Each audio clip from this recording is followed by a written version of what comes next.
guys, minions, and welcome back to unMadeGaming. We are here for the fourth and final game of our 12-hour charity stream. It is a brand new game made by our very own Petra. It is a game called Welcome to Woodlake, or Summer in Woodlake, as it were. So this is a Powered by the Apocalypse game. We're super excited to have it here on the channel. I think this is the first time it's been played live, so that's going to be super awesome. So no pressure at all, Petra.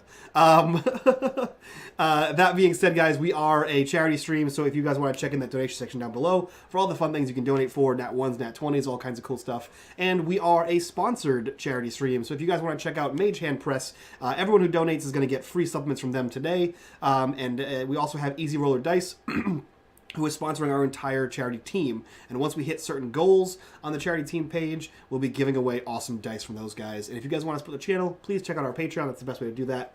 That being said, let me turn things over to Petra. Petra, take it away. Will do. Thank you, Mike, mysterious voice from the off.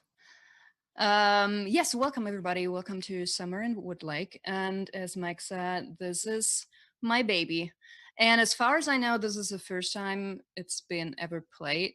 And Mike said, no pressure, but I honestly don't feel any pressure. Because I mean, it's in the testing phase. So there will probably be things where people go, yeah, maybe this could be changed and whatnot. So I'm fairly relaxed. I'm also relaxed because I promised to myself I would not stress out myself this time and try to finish the story no matter what, because I did that the last two times and it cost me too many nerves.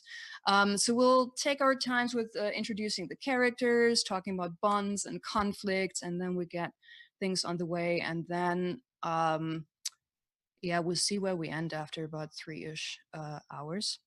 So very quickly, as Mike already said, this game is powered by the Apocalypse. That means it uses the mechanics of Apocalypse World, written by Vincent Baker. And the reason I went with the system is that it's very easy to get into and to understand. It has a lot of scaffolding to very quickly create characters. In this case, you have 5 playbooks you can choose from. And what these playbooks include, you will hear when we go around, and everybody can tell who they're playing today. And in addition to that, I wrote some backgrounds to have or give players a chance to further customize their characters a little bit.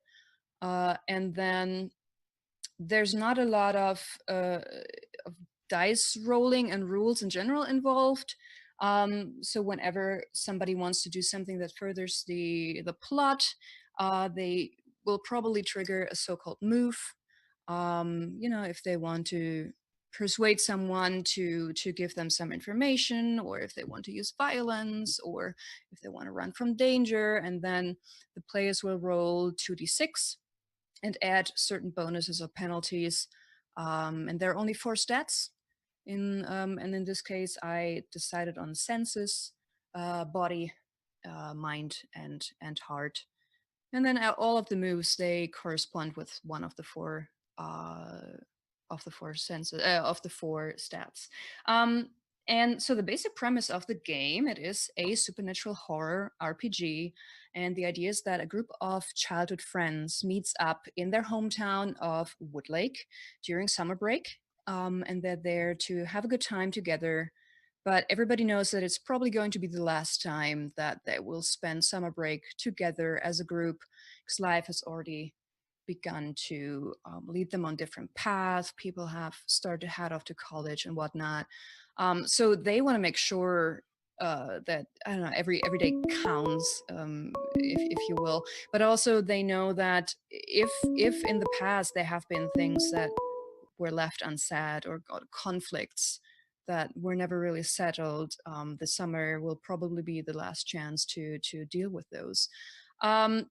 But I mean, it's a supernatural horror role-playing game, so all the teenage angst will definitely be interrupted. Definitely be interrupted by some supernatural, spooky things.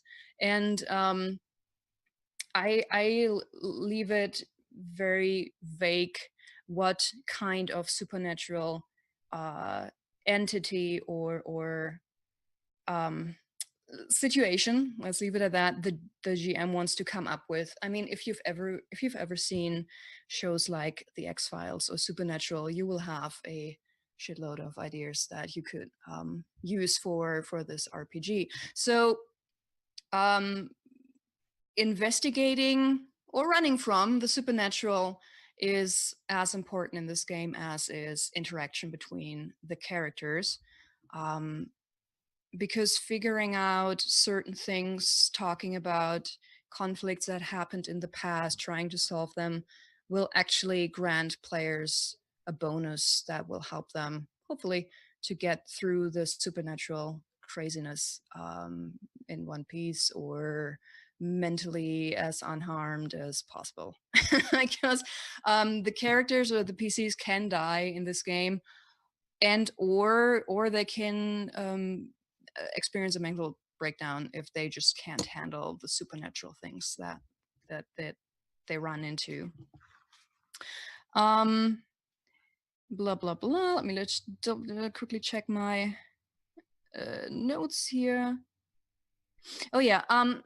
And so the game ends when it ends. Okay, that sounds stupid.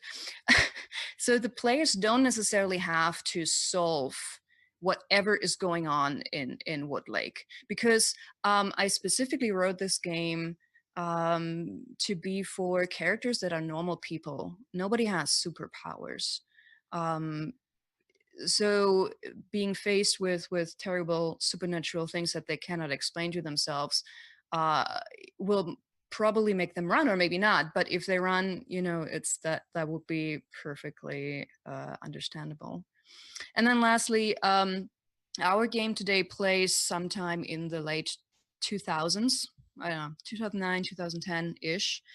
And I included a section in the rules on using cell phones, just some ideas for other game masters on how to use cell phones against the players, sort of to just help raise attention.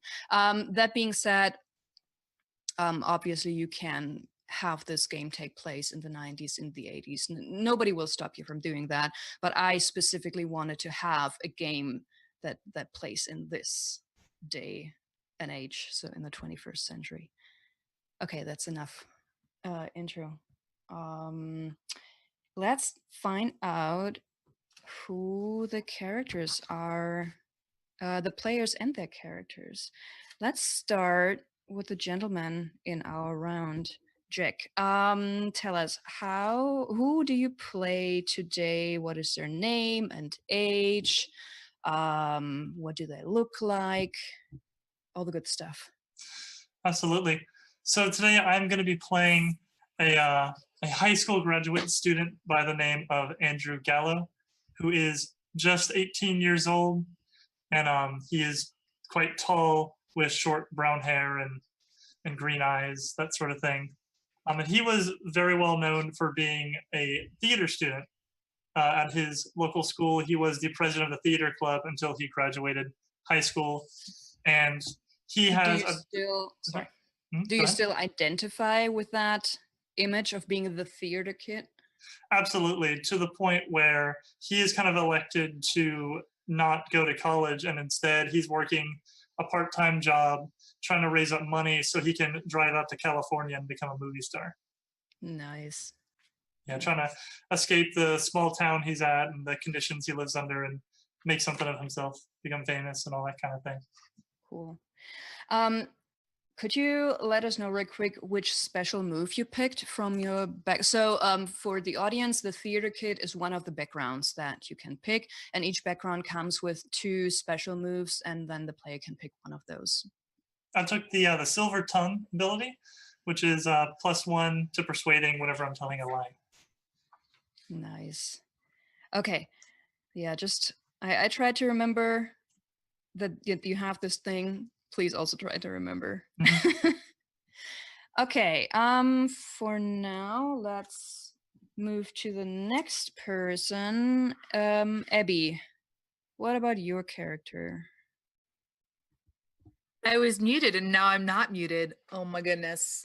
Yeah, my character's name is Sam or Samantha. She is a college dropout. She was at college for a year and just didn't cut it, like wasn't used to taking responsibility and going to classes, and she really kind of got the she wasn't ready. She wasn't ready to leave the house yet. And so now she is home, and at home she's always been a huge troublemaker, but I like to think of that as always, those people who are always super sarcastic and really caustic and who are they're obviously trying to like hide their mushy self or like protect themselves somehow. She's always just kind of been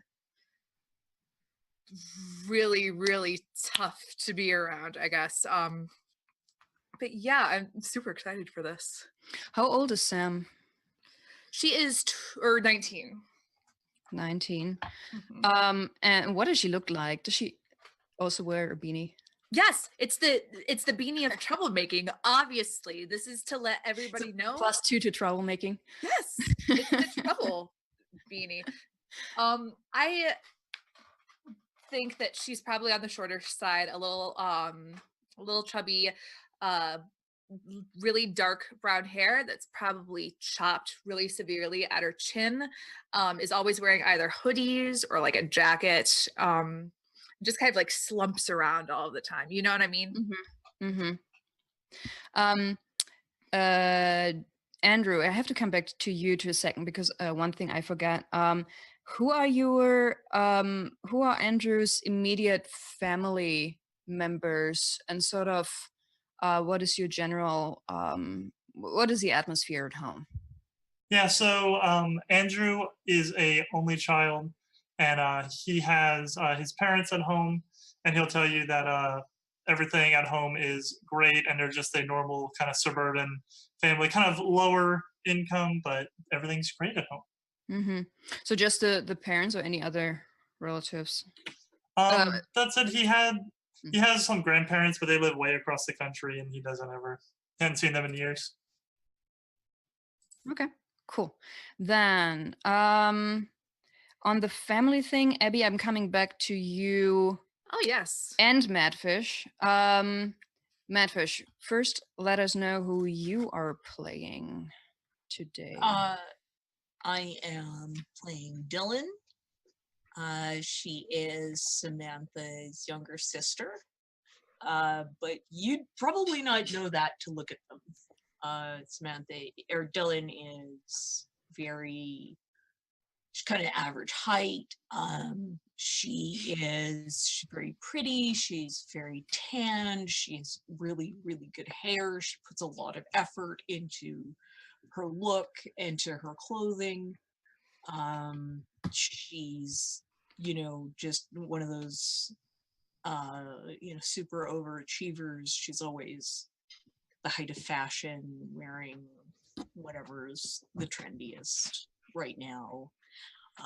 And she is 17, and she's a cheerleader in the cheerleading team in school.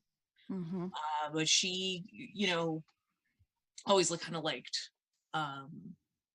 hanging out with Sam's friends.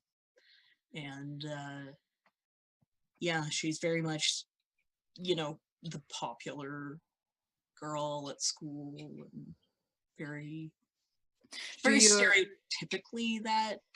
Do you have friends at high school comment on your sister because she's so different from you? Yeah, probably. But she's not like a mean person. She's not like she's not popular because she's mean. She's popular in part because she's so nice. Mm-hmm. And she doesn't let people shit on her sister, but she knows people don't do it in front of her, but she knows people say. All right. So Dylan and Sam together, who would you say who's part of your immediate family in Woodlake?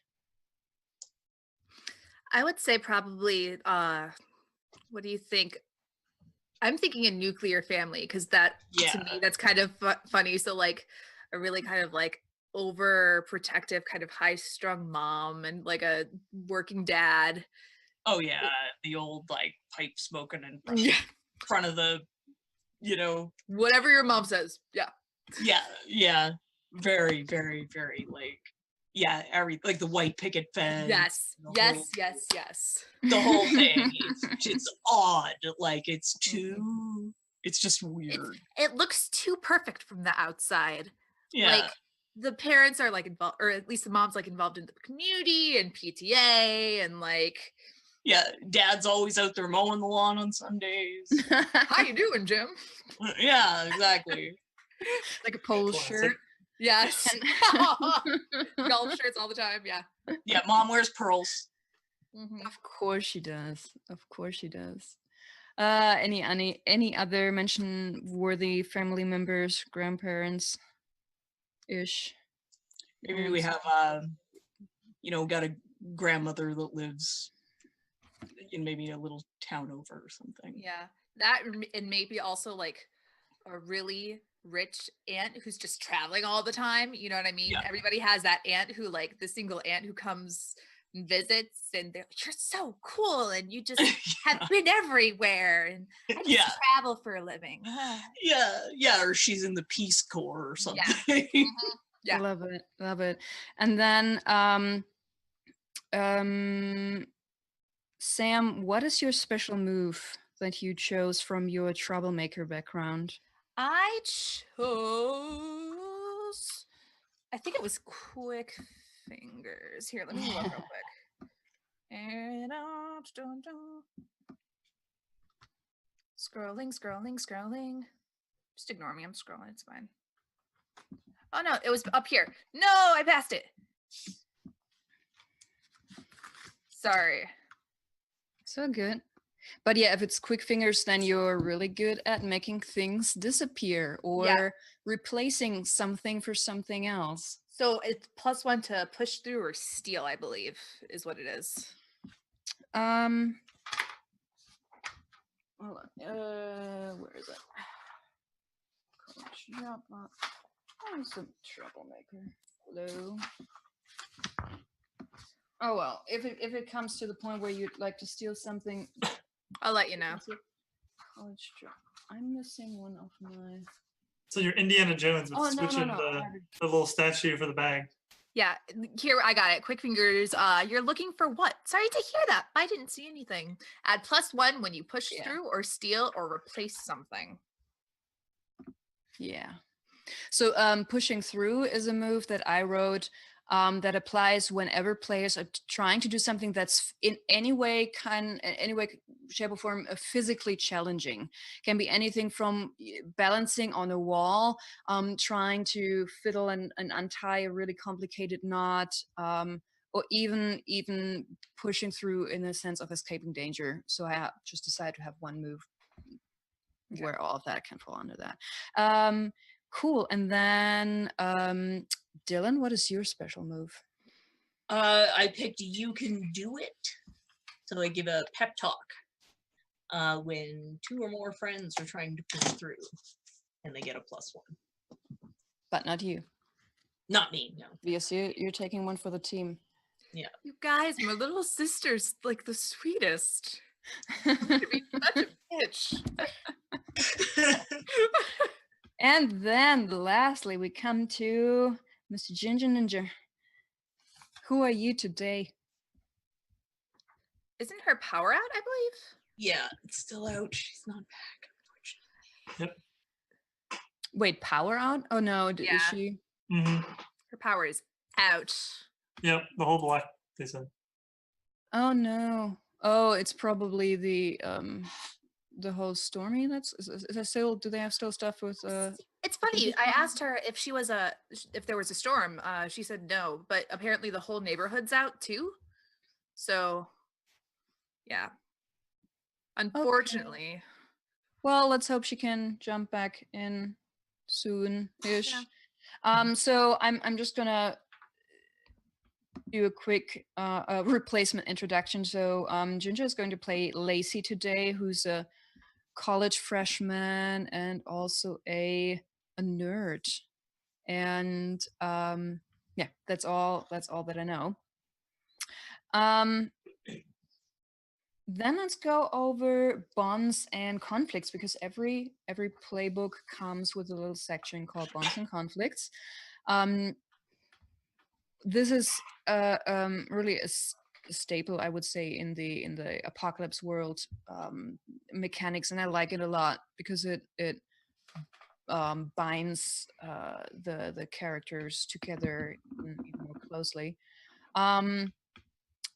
Let's come back to Andrew. Let's just go over your bonds, and you can tell me who it is with, and then the other person or you together can comment in any way, shape, or form.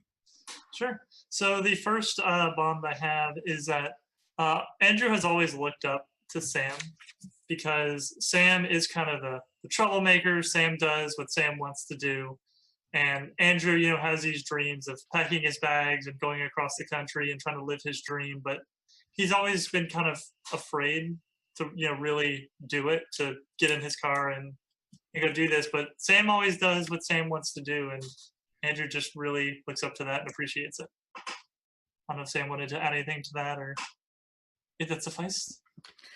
I am sure that Sam has absolutely no idea about this. She's so like self-centered and concerned about her own stuff, and like just nobody understands. And I'm disappointing everybody, and it's just so she's very like, she doesn't notice other people around her. She's very, very immature that way, which is something that I find it's funny. A lot of people miss with like the teen, how kind of like the angst, it's not like attractive, it's just at some point it's a lot of like inner stuff that you realize that you have to fix. So she doesn't notice. I'm sorry. That's so sweet.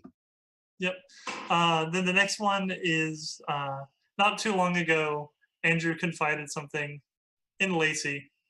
And what that is, I'm not going to say on here because it involves Andrew's secret. But the next day after he told her that, some people were kind of giving him some weird looks and things like that. And so Andrew's pretty sure she told somebody after she wasn't supposed to. So there's some conflict there. And then the last time Andrew talked to Dylan, well, Andrew lied to Dylan. Dylan wanted to know if something was wrong because Andrew seemed distracted and worried about something, and he shook it off and said that everything's great and fine and everything at home is wonderful and everything's happy, and that was a complete lie. And whether Dylan had noticed that or not, Andrew isn't sure, but that's still kind of weighing on him that he lied to his friend. Okay, thank you. Sam, what about your bonds? All right. So my first bond is that obviously Dylan knows that I dropped out of college. I don't think that she approves, because in her mind, Dylan effortlessly gets like really good grades and is very, very social. And in her mind, because this is what happens in her mind, Dylan expects everybody else to come up to the same level as her, because again, she's so self-centered. She's absolutely positive. Like if anybody else found out, it would be like a huge disappointment. She felt like she disappointed her whole family. She's now a failure. It's just, yeah. So there's that one. Another one is so my childhood friend that I've known since small kindergarten, Lacey. Once Lacey and I made out, and how did I feel about that? It was very complicated because she is my childhood friend, but a huge crush that, of course, Sam was like, I don't know. She wouldn't like me because nobody likes me. But it's my friend. I can't say anything. It was one time. It's not a big deal. Whatever. So I'm that so happened. over this. Exactly. Oh man, I hope that the Ginger's power is coming back. So. I know. Come back. So then, last bond is that Andrew never forgets my birthday. And Aw. yeah, it's really important to Sam because she has this idea that nobody really likes her, and Andrew and Sam probably haven't hung out a lot outside of their group of friends. So for him to remember her birthday like every year to her is absolutely mind-blowing. Like, Do your parents Weird. remember your birthday? I'm sure, but I'm sure I've just given them enough shit to like probably act out around my birthday because like of course they're not going to do anything for my birthday, so I might as well just like I don't know, make them really really mad. They always do. They will because they're picture perfect parents. We always have. It's yeah, I was about to say. Oh, they have a really really gaudy birthday cake with, I don't know. Oh Pink. yeah, pink Oh, flowers. yeah. All Yeah, over. the birthday's on the calendar and circled probably. Yeah, I was about to say, and then I'm imagining like growing up, big like neighborhood parties for both of our birthdays, just like over the top, grill out. Yeah, that makes more sense. Pinterest mom. Yes. Oh God. Yes. Yeah, I can totally see that. Yeah, and then Dylan. Well, all right, where's my thing here? Oh, damn it, it changed the page.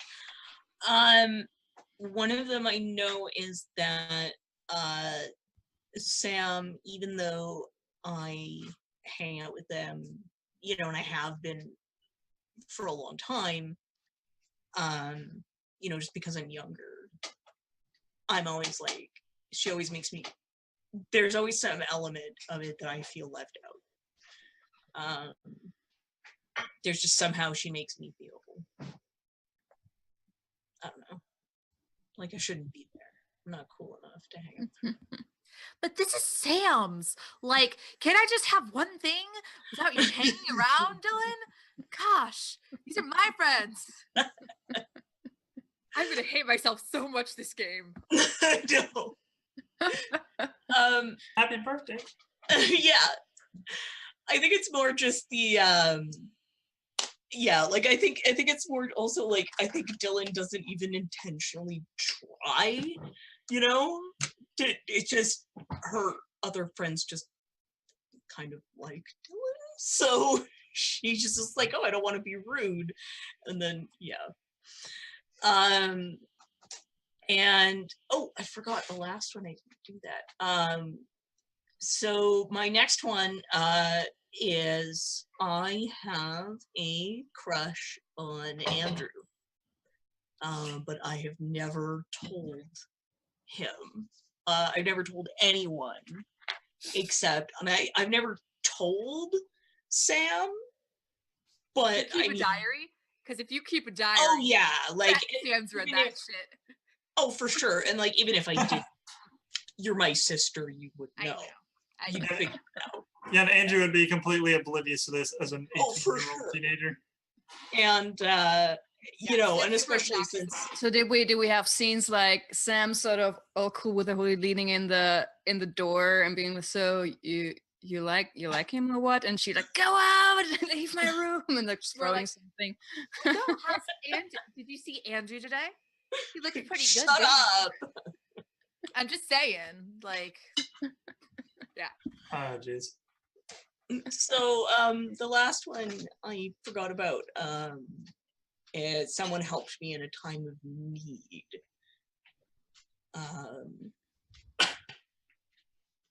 So So I guess I would be like Lacey's left, right? yeah, so we'll have Lacey have helped me once, and we'll leave it at that.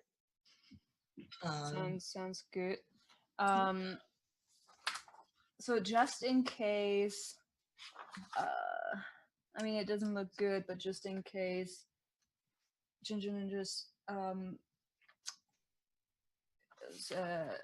power comes back, I'm just, where is, trying to find her There he is. That's- There it is. So I know that she said she told Andrew what she was actually doing during the 5 months for joining college, because officially she just went on a really cool trip to Europe and traveled around. And Andrew covered for her because that's not what she really did. And then she said that so Lacey and Sam have known each other since kindergarten. Abby already mentioned that. And she also said that Lacey always liked Sam. And then she said that Dylan stole something from her, and that it was money, and that she doesn't know, but she never said anything about it. That might be Um, how Lacey covered you that one time. You know what I mean? Because that isn't that one of your bombs or whatever. Yeah. So she knew. That was with Andrew. Oh, you mean in time of need? Yeah. Yeah. Thought That's they true. just Let me take Yeah. the money and didn't say Yeah. anything. One last thing before we get going.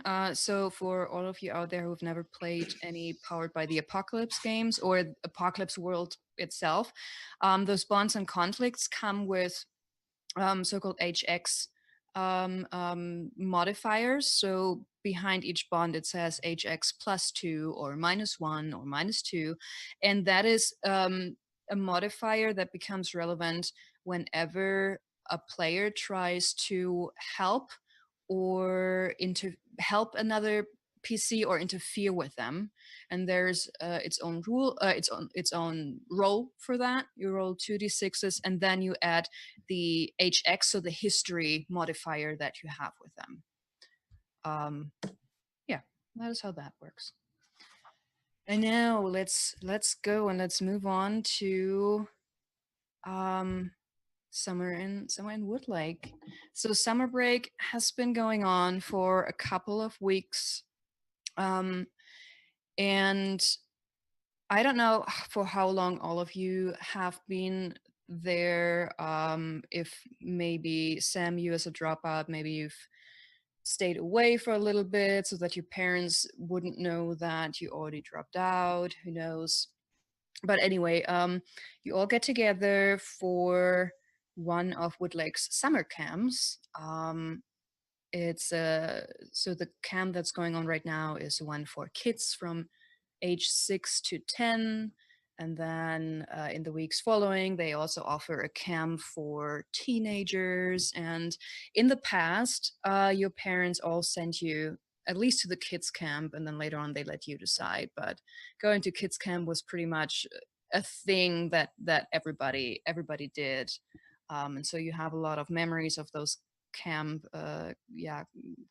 times at the camp together, be they good or not good. I leave that up to you. And you're all helping out in one way or another. And I guess that will be the first question for all of you. Who of you is an actual camp leader? Is anybody of you a camp leader and has been there for the whole 2 weeks, or did you just? I absolutely would be. I have been. Yes. I'm a little scout, so. I'm Alrighty. And because volunteering for everything. put it on your CV.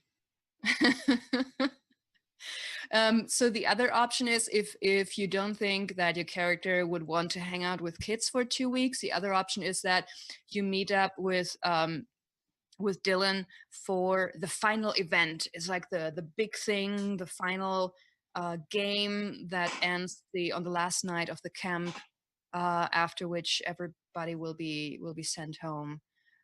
So yeah, what about Sam? Did you help out the whole 2 weeks, or are you just dropping in now?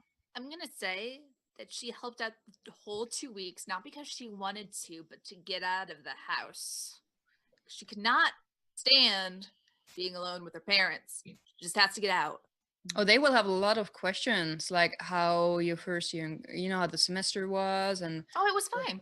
what It was courses? really good. Like, what courses are you picking next semester, honey? Have you decided yet? I haven't. I still have to go. Don't enroll too late. You know, as soon as you, I mean, you're fresh, no, not, I mean, you're not a freshman anymore, so you will be able to enroll a little bit earlier and make sure that you don't miss a deadline. Yeah, I talked to my counselor about it. We got it worked out. We have some stuff planned, but I have to email her and let her know what's going on. But Oh, that's so wonderful. And the mom's probably already somewhere. Making cookies. More cookies. Oh yeah, that's a good idea. She's always making a ton of cookies for the final event. Because the project or game what they have, it changes every year, but what never changes is that they have a big buffet and they always order a ton of pizza. And then, but your mother is one of the mothers who bakes a lot of cookies. not store-bought, she bakes them, and they're always Perfect. viciously delicious. Yeah. Yeah, so perfect. Yeah. Go Like, on. Okay. like every one, you could pull anyone out and photograph Just it. perfect.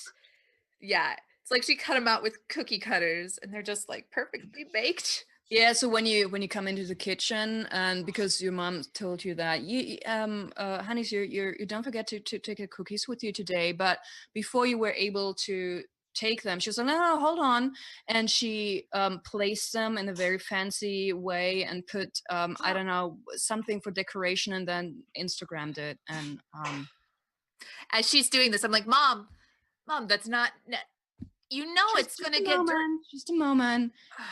I got 10 new followers just in the last 2 weeks, so just. All right, yeah, I think that will do. Just a filter maybe on. Okay, honeys, you just take the cookies and you can go now. Thanks, Mom. Perfect. Um, cookie. Andrew, what about you? Were you there for the whole 2 weeks, or are you just stopping by to help out with the final event? Yeah, Andrew was actually there the whole 2 weeks. He initially wasn't going to sign up to do it, but he's doing kind of a favor for his old drama teacher who normally fills one of the roles at the camp, but the teacher got very ill, and so Andrew is here instead helping out. And so he's probably kind of doing like little theater things for the kids, which is probably more of just dress up Oh, they and love costumes it. than like actually a play or something. But Yeah. yeah, and I think he doesn't want to admit it, but I think Andrew is secretly having lots of fun. Kind of, even in his own mind, he's kind of playing make pretend, being in the director's seat and all that kind of stuff. And the kids are just having a blast. So I think he's actually loving it too. That's The awesome. puppets are the best. Can the kids like make their own script for the like end of the show? You know how kids make some I was going to ask, because I leave that up to you as well. What Never the mind. final thing is going to be. Yeah, I think that'd be good. We'll let Andrew is going to let the kids decide what they want to do, and I think they ultimately came up with a show that has something to do with like Bigfoot in the forest. So by the end of it, it's more of like a Knights and Dragons kind of thing, and there's not really any reasonable direction to the way things go, but they all get to wear their favorite costumes and they're having fun. Yeah, That's really great. And all right, so you're organizing, you're helping the kids with the costumes and the script writing, and everybody is super excited. In the group, it's about, let's say, 25 kids. To be honest, summer camps are not really a thing in Germany. So what would be a normal group of kids to have? Is like 25? Does that sound good? yeah. For Yeah, like for- a group for of like- for like one person, it's usually about 15 kids, 15 to 20. Okay. and it's how- also sorry. Hmm? Well, it also depends on like what size. So like the 30 kids is good if you had like different groups, like if you had different like camp leaders or whatever. So like one person will be in charge of this group of kids, and then this camp leader will be in charge of this group of kids. So Yeah, so let's just say 30-ish kids, and it's a 3 of you, and then there's one other person. She's called Meredith, and she's been running those camps forever. She's the main organizer and who has an eye on everything and whatnot.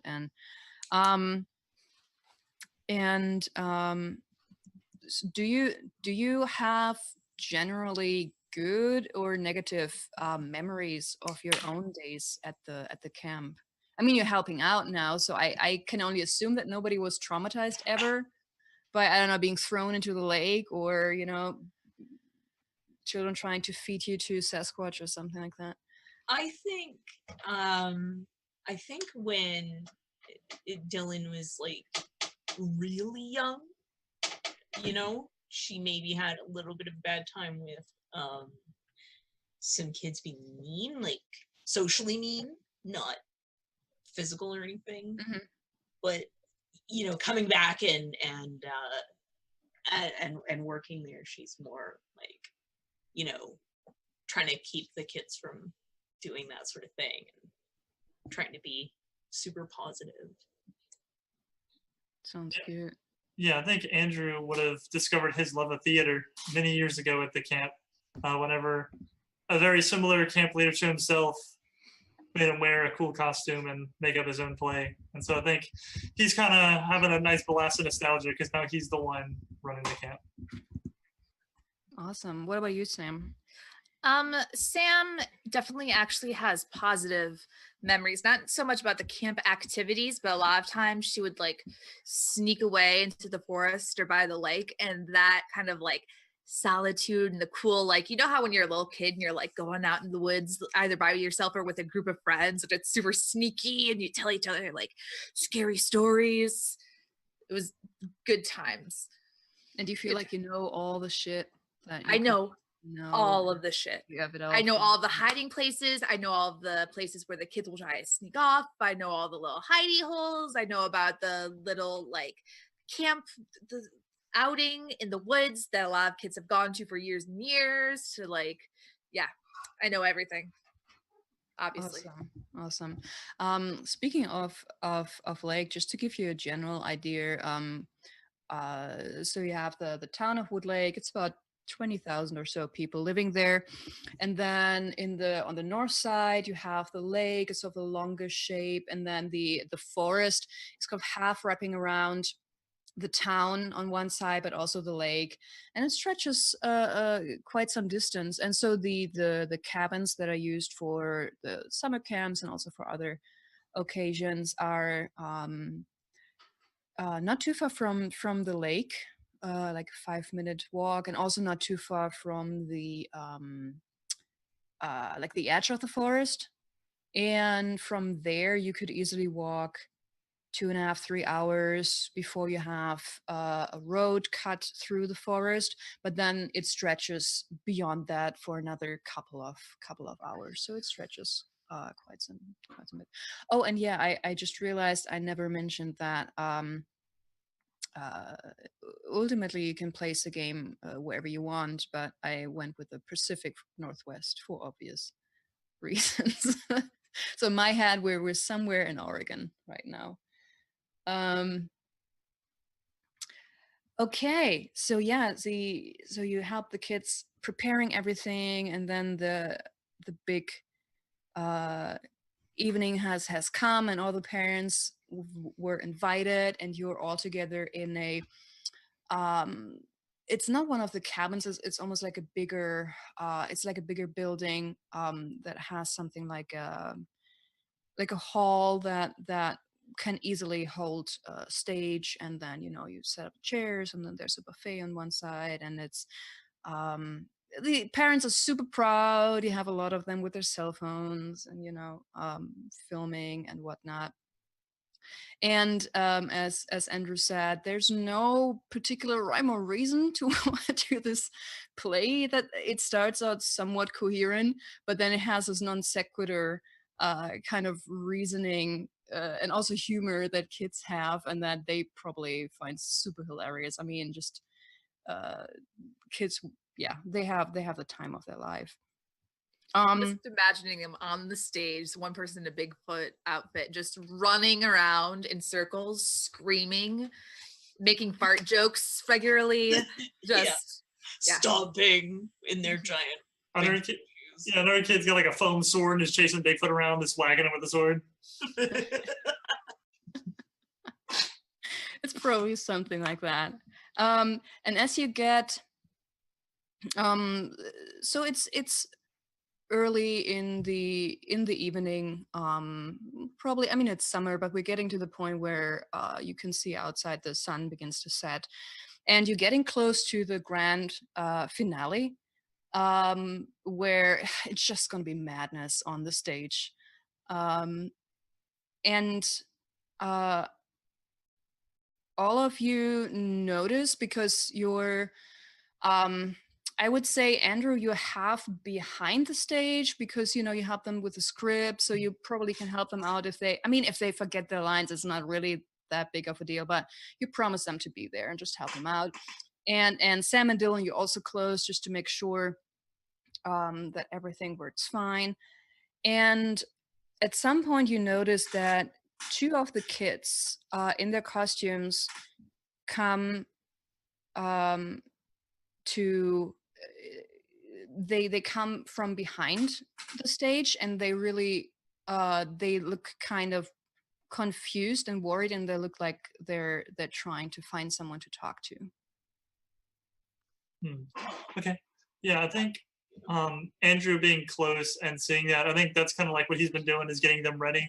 So he's probably going to assume initially that it's stage fright. So he'll kind of walk up to him and say, "Hey guys, you're about to be up. Don't worry, you're going to be great. I know you're probably nervous. All the great stars are nervous before they go on stage, but you're going to do a great job." Yeah, no, I know, Andrew. And there's this girl, and her name is Nina. Let's go with Nina. And and she says, Andrew, we can't find Joni and Billy, but they're supposed to be, to fight the dragon, and then also help the Sasquatch with, with his digestive issues and whatnot. And we can't really find them. Okay, well, do you know where you last saw them? They're probably just getting dressed or something like that. Yeah, and then so the other kid that was there, it's a small boy, just 6 years old. He just looks at you and he doesn't really say anything. But then there's another kid that comes, another boy, and he says, "Actually, I think I saw them leave. Billy took Joni's hand, and I think they left." Okay, well, you kids get ready for your parts, and we'll go find them. I'm sure they're just nervous and they're hiding outside or something like that. Do you think they get diarrhea like the Sasquatch, and that is why they can't come on stage right now? Could be. So we better get Sam and Dylan to help us out. So you guys get ready, and I'll go talk to them. Okay. And then they walk off. Yeah, and then I think Andrew will kind of subtly walk over towards Sam and Dylan, looking as casual as possible as to not, worry any parent that might be in the crowd or something watching, some overprotective parent. Kind of go stand nonchalantly next to them and say, "Have you guys seen Joni or Billy around?"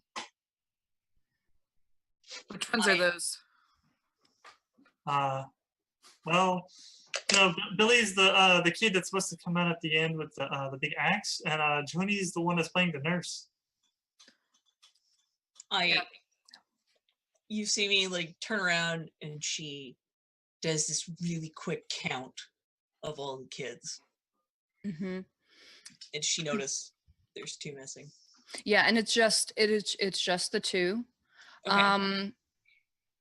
And all of you would also know that Joni's sister Beth is in the audience, and the parents didn't really have the time to show up, but yeah, Beth is there, and particularly age-wise, not age-wise, all of you would know Beth from high school. Like she's like 19, 18 or something like that. So 18, 19. So she was around, or she's around.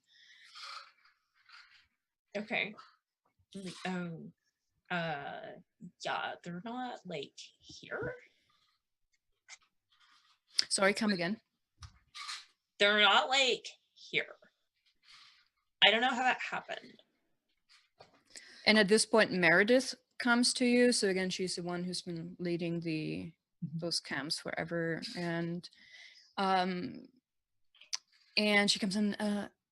What's going on? Can I help you? Is everything okay? Yeah, Mary, it seems like you lost 2 of your kids. What do you mean? Good, Sam. Joni and Billy are missing from the stage. They have a part coming on in a few minutes. Look, can you just like make sure everybody's okay? We'll go find them. It'll be fine. Okay. Fine. Yes. And you're sure that everything is all right? Oh, whatever. Like, it's not a big deal. Yeah, we'll either find them alive or dead. So those are the 2 options, really. 50-50. Oh my God, Sam. Sam. Geez, Sam, way to just make something out of nothing. Okay, I'm just pretending that I didn't hear this. Louisa, come here. You be the nurse now. And then and you hear Louisa in the background. But I didn't practice the part. It doesn't matter. You'll be fine. You'll be an awesome nurse. And then so she's making sure that the play will Go on. smoothly. Well, I guess we gotta find them quick, guys. I gotta get back and try to take my selfie with the final scene. Okay, so like, Sam, you were always like hiding here. It's like the fastest, easiest place that everybody hides. As she's saying that, I'm going to literally start walking and be like, "Are you guys following?" Just starts walking kind of towards the back where there's a door exit where I'm assuming. I follow. Yeah, Andrew follows as well. And actually, everybody roll me a search. Alrighty. So 2d6 and then whatever your modifier is for senses. And so for the audience, there's always 3 possible outcomes. So a 7 to 9 is a partial success, a 10 or higher is a full success or a great success. So what happened there? That's a Oh, weird one. you put a exclamation point at the end? I think that was it. Yeah, it looks like it. No, I'm using the dice roller. I just put 2d6 plus 1. That's weird. I don't know why. Ooh, that's weird. Yeah, it picked okay. Huh. 1d6. And then at your There's another d6. so So 6 and then 7 what? is plus 1. 7. Okay, you all have. Oh, it did exploding dice. Okay, so I just Oh. sorry about that. I'll just switch that over. I never use this dice roller. Okay. So yeah, so a 6 or lower is a fail, and depending on what the situation is or the situation the characters are in, something bad might happen. But in this case, you're just searching. So 7 to 9 is a partial success, and a 10 plus is a great success. So Sam, let me first ask you, where are you leading the others? Probably outside, and while Sam's walking outside, she's going to be scanning to see if she's any like little shits running around. It's starting to get dark at this point.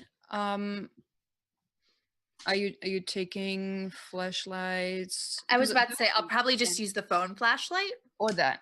You know what I mean? Same. Just like, ooh. Yeah.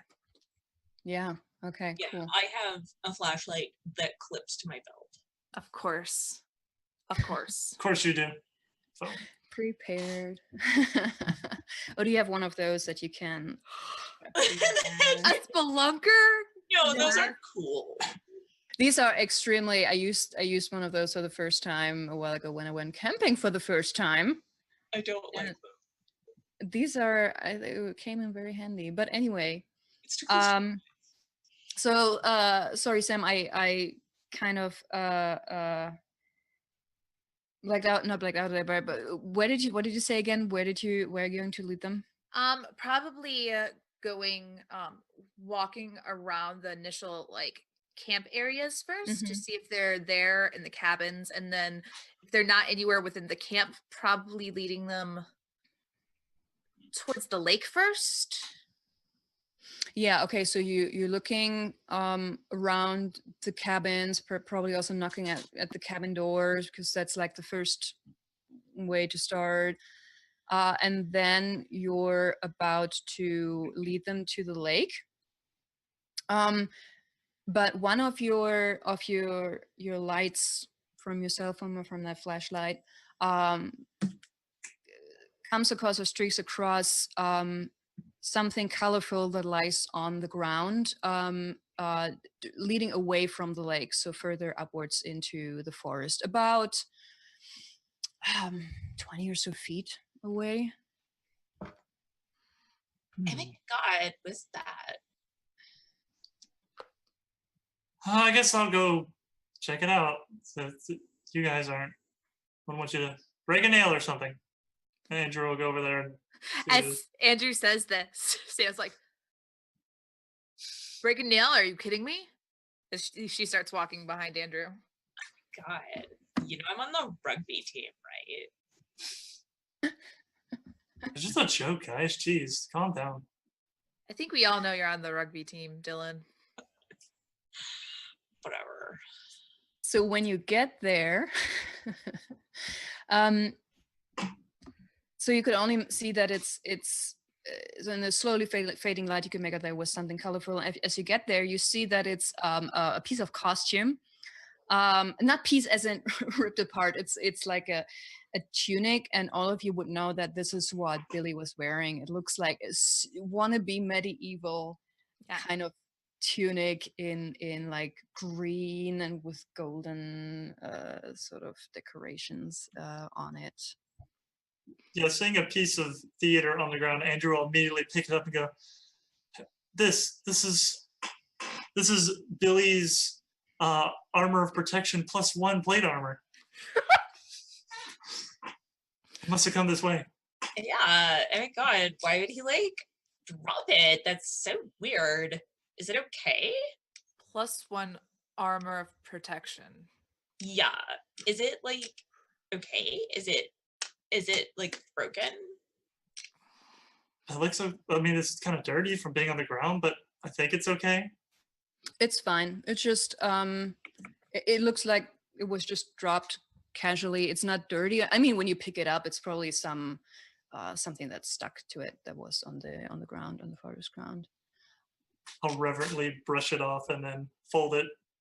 Yeah. And as you do, all of you hear, it sounds like a breaking of a stick or something further into the forest. Immediately, Sam's going to start walking towards the breaking stick, being like, I swear, if I find you guys without your clothes on. Jeez, those are little kids. No, like streaking.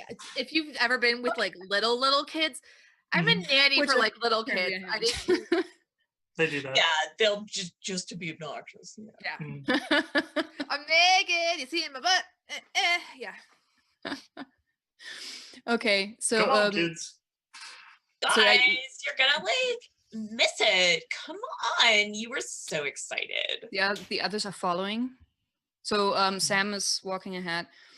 So you have a rough idea where that sound came from, but before you get there, you find something else on the ground, which is like a toy axe, the axe that Billy was supposed to be using. And there's nothing to it, just like the tunic, it just seems to have been dropped. Jeez, Billy. I mean, this is no way to respect the producers. He picks up the axe and kind of quickly make sure it's not broken. Then, seeing it's okay, kind of tucks it between his arm and his body with the armor. And so since you've been out for, I'd say it's been, let's say 10, 12, close to 50 minutes since you've left, they're all the leaders of the camp, they will use, oh God, what texting app was in around 2020? WhatsApp wasn't a thing yet. Let's say you're all using, I don't know, ultimately it doesn't matter. Like you all have, you formed a group so that you can message each other quickly.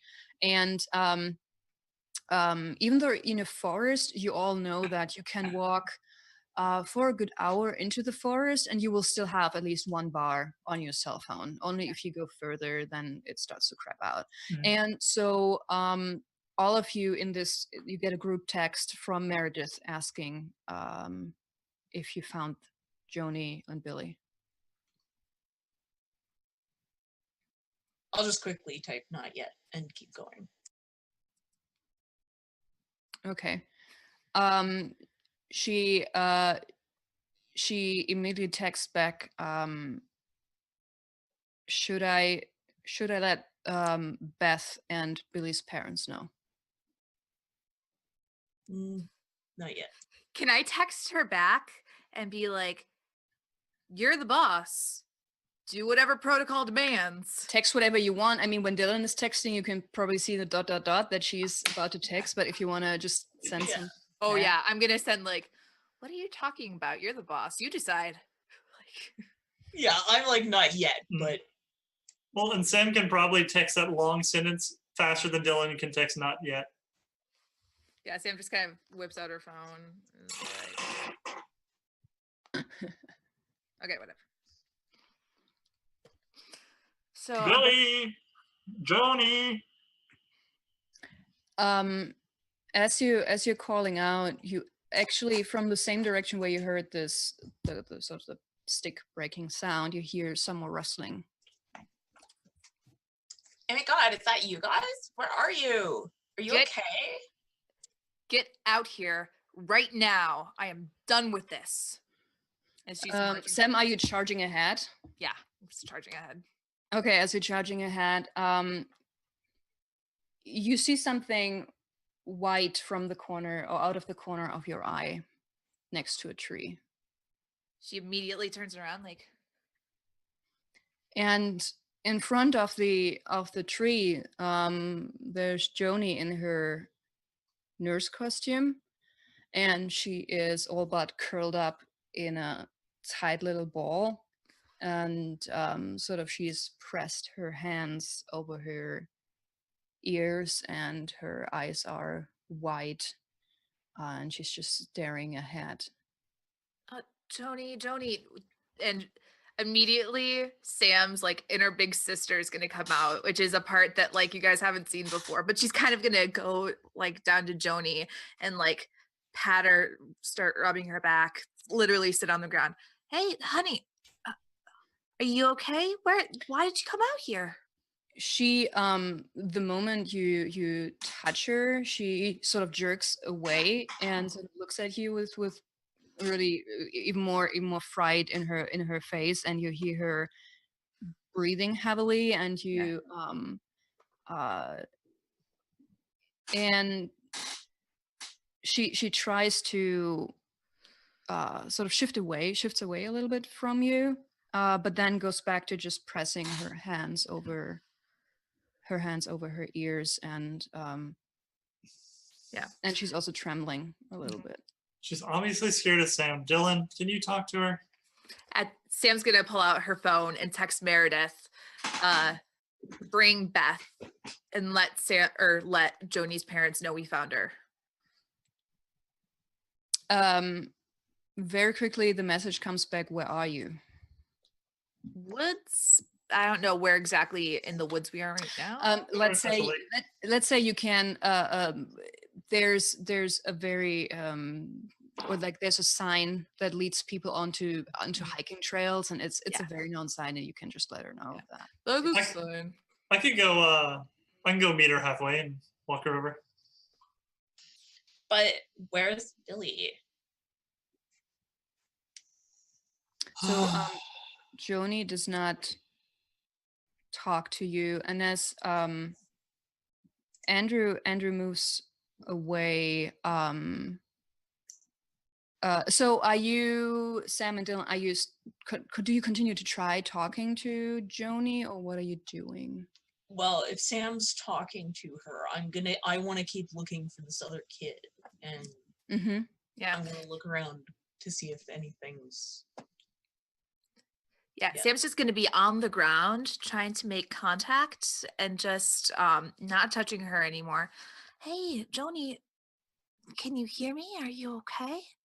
and she just shakes her head, and but otherwise is unresponsive, and at this point even starts to rock back and forth a little bit. Hey, you're okay. You're okay. Everything's gonna be okay. I'm here. You don't need to be scared anymore. You're okay. Deep breaths for me. Um, you see that she sort of softens up a little bit, but and she begins to just look around and sort of just checking her surroundings. Yeah. And Dylan, while you are scouting ahead, um, you will find like you don't even have to go that far. You will find um one more piece of the last piece of Billy's costume, which was like a makeshift crown or something like that. Um, and as you look at it or pick it up, you get the distinct feeling that you're being watched.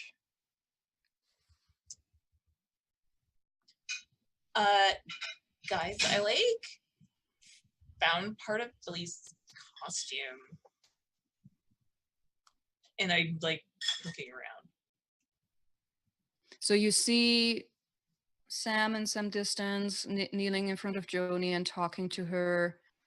And Andrew, you might still see him in the far distance, still a little bit in between the But it's so like I his don't know. light. Yeah.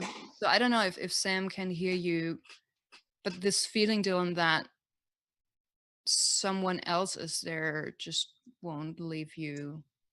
It might be just because it starts to get dark and I have a flashlight, but I'm gonna move back to Sam with the piece of the costume. as you do that, you turn your head because you could swear that for a moment you saw something out of the corner of your eye, and it almost looked like a person vanishing behind a tree, sort of like 10-12 feet to your side, off to your side.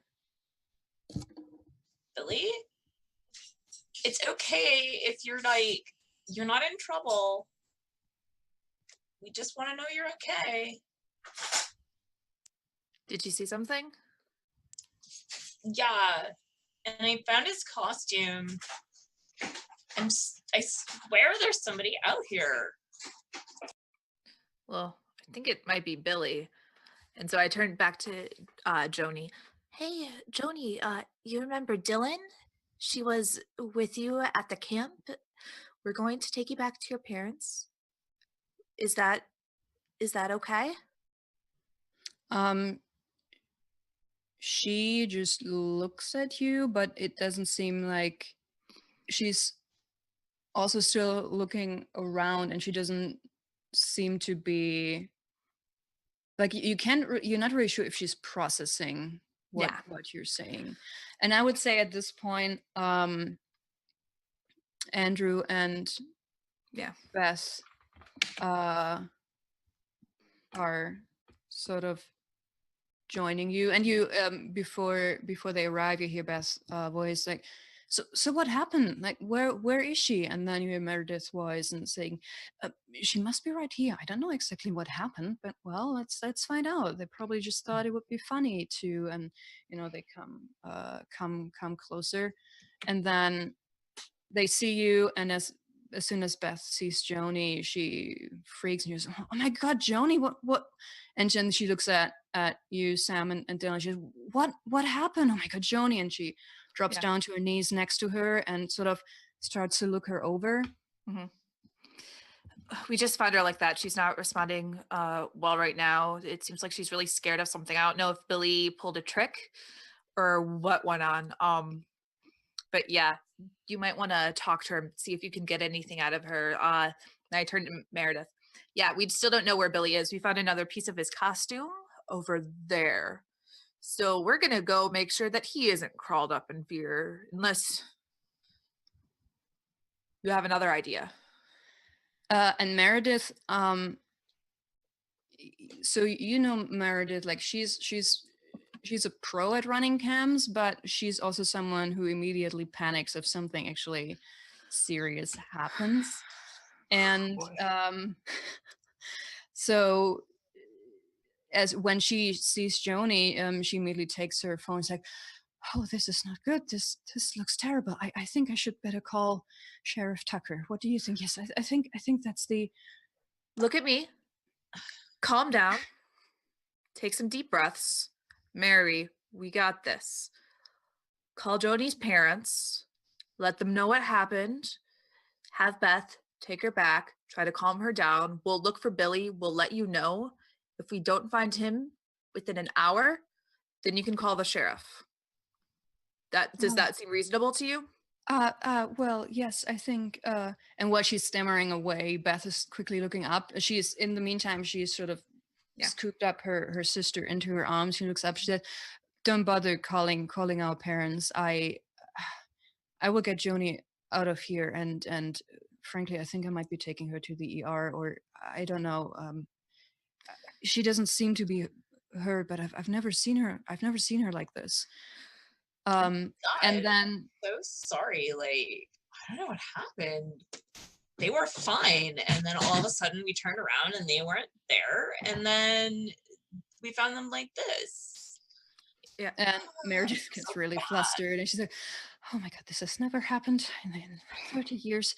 And Billy's parents, they're here. I will let them know. Yes, go let Billy's parents know, and then And we'll keep you updated. Just go. We'll text you when we find Billy. Mhm. Yeah. And also, as Beth kind of walks off with Joni, I kind of look Joni and try to, okay,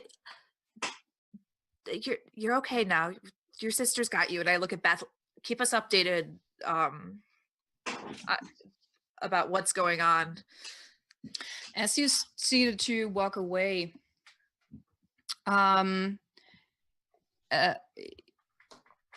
you're in the process of already turning around to go look for Billy. You actually hear Joni's voice, and she says that I don't think he's a friend. And Beth sort of looks at her and so, what are you talking about? Johnny, who's not a friend? Did Billy scare you? Did he do something? Is that why you're... No, but Billy wanted to go and I couldn't stop him. And I wanted to follow, but then... And then she just presses her hands back over her ears and starts to tremble, and Beth sort of glances at all of you and says, I will let you know if I find out more. Sounds good. We'll go find Billy. Probably spooked by an animal, something like that. You know what kids are. Yeah. So It'll be totally fine. Yeah. You have about I would say 20 minutes, half an hour left before it gets really dark. Okay. We've all got, at least Dylan has a flashlight. I feel like we've all got our cell phones too for light. Mm-hmm. Okay. So yeah, you go ahead and look. How are you going about this? Probably initially go check around where that last costume piece was. Mm-hmm. Maybe kind of fan out that area. Yeah, I'll show everybody where that was, and then I've got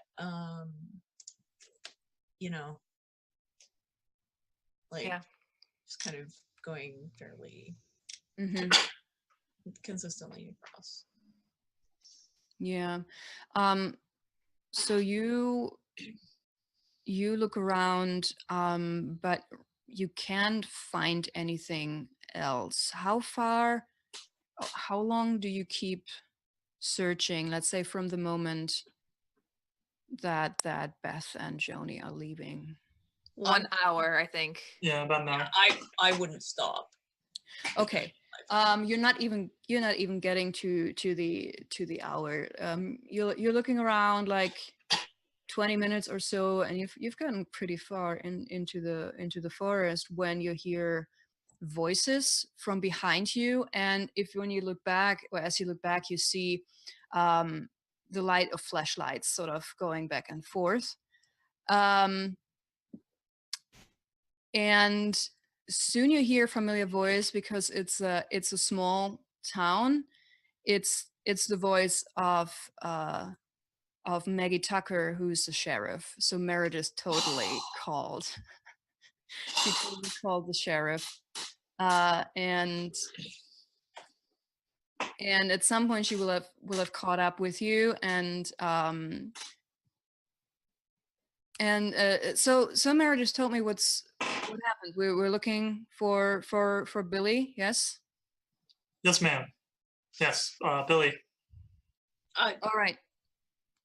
Yes, Sheriff. And we like found this, but we haven't found anything else. And Joni said that he like ran off because he was like scared. All right. And she brought like her. There's 3 deputies, but then there's also Meredith is also back, even though she's probably more upset than ever before, and there's even, you don't know what Meredith told Sheriff Tucker, but there's even a person with a dog, like a German Shepherd, who actually starts walking ahead of you, and Sheriff Tucker is like, okay, I think we can get this done quickly if we make a line, and Oh, then I give and the dog the costume. oh yeah, they yeah, that's a good idea. Although they might have also grabbed something else, but an extra cent always helps. So you form a line. It's not a particularly big group, but you have the sheriff, the 3 deputies, and Meredith is there, and then there are a couple of other adults, but not Billy's parents. So it looks like someone is trying to hold on the fort there, and actually let's say Sheriff Tucker sends Meredith back, because I think she wouldn't be of a lot of help anyway at this point. And so you're going through the woods, and as you do, Sam, the further you walk into the forest, you feel this sense of dread, like as if you're doing something that you really shouldn't be doing, and at the same time it's this weird sense of deja vu, as if, you know how deja vu works, you do something and all of a sudden it feels like, oh, I've gone through this motions before, I've done this before, this is weird, and you have this really not good feeling the further you walk ahead. Whereas Dylan, you could swear like before that you feel watched, sometimes from behind, but you turn around and there's nothing. And then Andrew, you actually have the same feeling. At one point you could swear that, oh, there's Billy, I found him, but you double check and then there's nothing. Are we near each other to talk to each other, or are we kind of spread out on this line? Let's say that within the line you're next to each other. I mean, you're spread a little bit, but you're absolutely in talking distance. You guys ever seen an old independent film, Blair Witch Project? I don't really watch like scary movies. Okay, because I'm getting some weird vibes, you know? Yeah, I felt like that before, but I think I'm just like, whatever. It's just worried, okay? They're just kids and we're worried. This is weird. Yeah. Sure. As you're walking ahead, and you're shouting for Billy, and you've been walking for a good half hour, almost 45 minutes from the cabins, and in some distance ahead you hear a dog bark, or the dog park. There's only one. There's just this one dog. And Sheriff Tucker immediately begins to rush ahead, but she turns back to you and say, "Stay back." And then she runs ahead. I really want to go with her. Oh my I God. really want to go with her. I look over at Andrew and I look super worried. Guys, I think we should just stay here. They probably just don't want to crowd him. If he's scared, the last thing he needs is a bunch of people around him. No, it's true. Like maybe he hurt himself or something. I just hope that kid's okay. I mean, yeah, he wasn't exactly the best actor, but he was a good kid. I know. I mean, that poor little guy he must be so scared. He's like out in the woods in the middle of the night, and like, oh my God, I'd be so scared if I was him. He's just a little kid. He's so tiny. Sam's gonna put up her hood, and start like trying to sneak forward to where not quite near the like beside the deputies, but so where she can see what's going on. And as you do, with every step you take in the direction from where the barking is coming, the sense of dread mixed with I've done this before, it starts to get stronger to the point where you just feel your palms getting sweaty. Yeah. And as you get close to the place where the person with the dog is and the deputies are and the sheriff is, roll me hide, Okay. which is plus body. Or what? Yeah, no, you had the stealing move that has nothing to do with. I don't think it has plus anything to. Okay, and that's 2d6 as well. Yeah, 2d6 and then whatever your body modifier is. It's an 8. Yeah. Okay. Okay, so you're just tucked behind a tree, and from behind the tree you have a fairly decent view of the scene. Before I tell you what you see, Dylan and Andrew, what are you doing? Are you listening to what Sheriff Tucker told you? Yeah. I have. Oh, your sister's crazy. Oh my God, I know. Oh, you know what? And he's gonna pull out his phone and he's gonna text. He's gonna make another group text that's just him and Sam and Dylan, and he's gonna text in there and say, "Sam, tell us what you see!" Exclamation mark. Send. Yeah. Sam, what do you do with this? Let's say before you're just in the process of turning around to just peek around the tree, but you get the text first. What do you do? I hear zzz. You know? I feel it. Yeah. I look around really quick to see if anybody noticed, and then I just turn it on silent without looking at it, because not now, guys. Classic. Oh my gosh, she's not gonna answer. We should just. I know she's crazy, but like, also, I'm super worried, and I hate standing here. I feel so bad for that poor kid. I want to. It's okay. And Andrew will kind of like nervously kind of like put like an arm around her. Be like, it's okay. She gets super quiet. Like, she kind of shuffles a little bit closer. Doesn't say anything. And in that moment, Dylan, just like before, you have this weird second where you think you see something, like a shadow moving from the corner of your eye. And I kind of like jump a little bit and I move closer to him. Andrew, you saw it too, or you think you saw it. Did you see something? Oh my God, I did. Okay, now I think we should slowly, carefully get over with the rest of the group, because there might be a wild animal or something out here and it might be hungry. Yeah, that's probably it. Okay, well, well, you know the rule of wild animals, you gotta keep talking, keep making noise. Let's get over to the police line. Let's just keep going. So are you going walking towards the barking or back? Towards the barking. Towards the barking where the sheriff and everyone went. Yeah. Okay, so Sam, you've been there already for a moment, and so you set your phone to silent, and you peek around, and so you see the woman who was leading the dog, and they're off to the side because the dog got a little treat, and he's playing with something.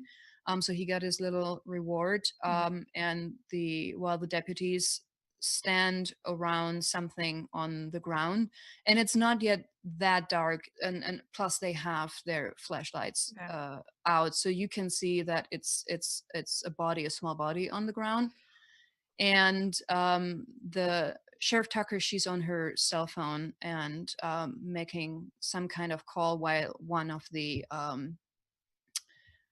deputies, he has taken off his jacket and put it on the body. Is it over the face? Like No, not over the face. It's more in a kind of let's try to keep him warm him up. warm. Okay. When you said a Um, body, I was immediately like, if you kill off a tiny child, Petra, my little heart, I can't take it in real life. Okay. but that is how far you get, because you rolled a 7, so you're trying to inch closer, but as you do, you step onto something, and just a stupid, I don't know, like a piece of wood, and it makes the loudest noise possible. And so Sheriff Tucker, she's on her phone, like she's still talking. She just looks around, sees you, and just raises her brows, and just does a gesture that tells you to Yeah. to piss off. But what you see, Sam, because A, it's fairly close, and B, again, it's not yet that dark. Approximately, like, not even 30 feet behind the scene, you see a stone house, and all of you know the stone house. It's made of fairly clunky pieces of stone, and it's been around since the 1920s. It has, so the wood, the stone frame is pretty much intact still, even though it's been around for such a long time, but it has no roof, it has no windows, it has no doors and whatnot. And so that's common, it's common knowledge, that in the 60s and 70s it was used as a public restroom for hikers, and sort of like a shelter. Yeah. But before that, a bit more further back in the past, it was actually a house where a family of the local tanner lived, and you all know that sometime in the 1940s, there was a really terrible, terrible storm that wrecked through parts of Woodlake and also tore through parts of the forest. And on that day, the tanner's wife and his son were killed by falling debris. So that is common knowledge. But let's start the rumor mill. Because these stories don't just stay stories. What are rumors or stories that people tell in Woodlake, or maybe even beyond that, online, about this house, specifically about the woman and her son who died there? Oh, they totally haunt. the Oh, place. totally.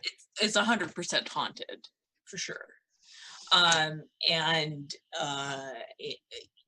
people like to exaggerate the story. Of course. Them dying in a storm that's boring.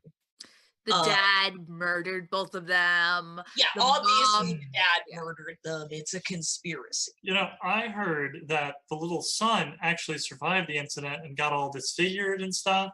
And he's actually like this old man who still comes out here sometimes, and or That's like where he secretly lives. lives in the basement. right.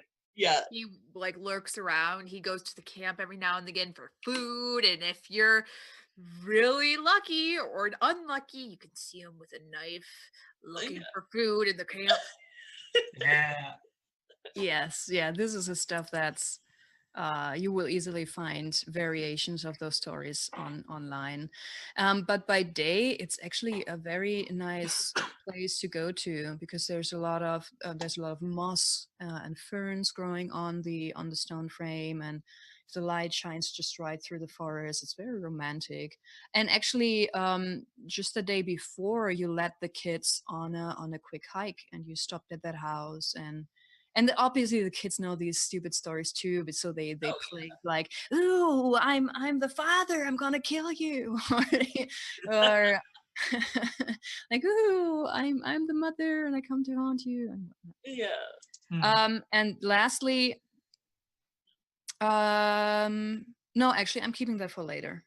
So Sam, that is what you definitely notice before Sheriff Tucker sees you, and with a very stern look and gesture asks you to get out of there. And I'm assuming I have some history with Sheriff Tucker, so like. Very quickly jumping back to Dylan and Andrew. So as you were sort of thinking about inching closer, you got there, but not all the way there, because by that time you hear more voices. So there were still two adults who were also in the search team, and they had, just like you, first just stayed behind, but now you hear Meredith's voice again, and she brought Billy's parents, so the parents are very, very distraught, and they're saying, and Meredith is she's a wreck.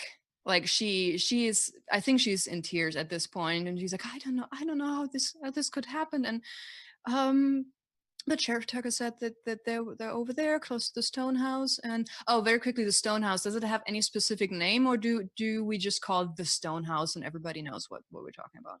It'd probably be that, or it would be named after the family. Yeah, so the family's name was, oh, sorry, go ahead. yeah, the family's name was Jackson, the Jackson house, or maybe it was the family of a tanner, the Tanner house. Yeah, probably called the Tanner House. The Tanner house. Yeah. Okay, cool. So yeah, and then Meredith, she doesn't really acknowledges you, Dylan, and Andrew being there. She just walks past you with Billy's parents and saying, yeah, over there at the Tanner house, and Let's go. and yeah, so that is happening. And Sam, what are you doing? Are you going back? Yeah, I'm kind of slowly, after giving Sheriff Tucker kind of like a what could I do? Though she is visibly shaken up. Like, who wouldn't be? It's this kid is unconscious on the ground, but obviously like the two deputies were doing CPR. So freaked out, really, really curious about what happened, but is going to start heading back towards the group.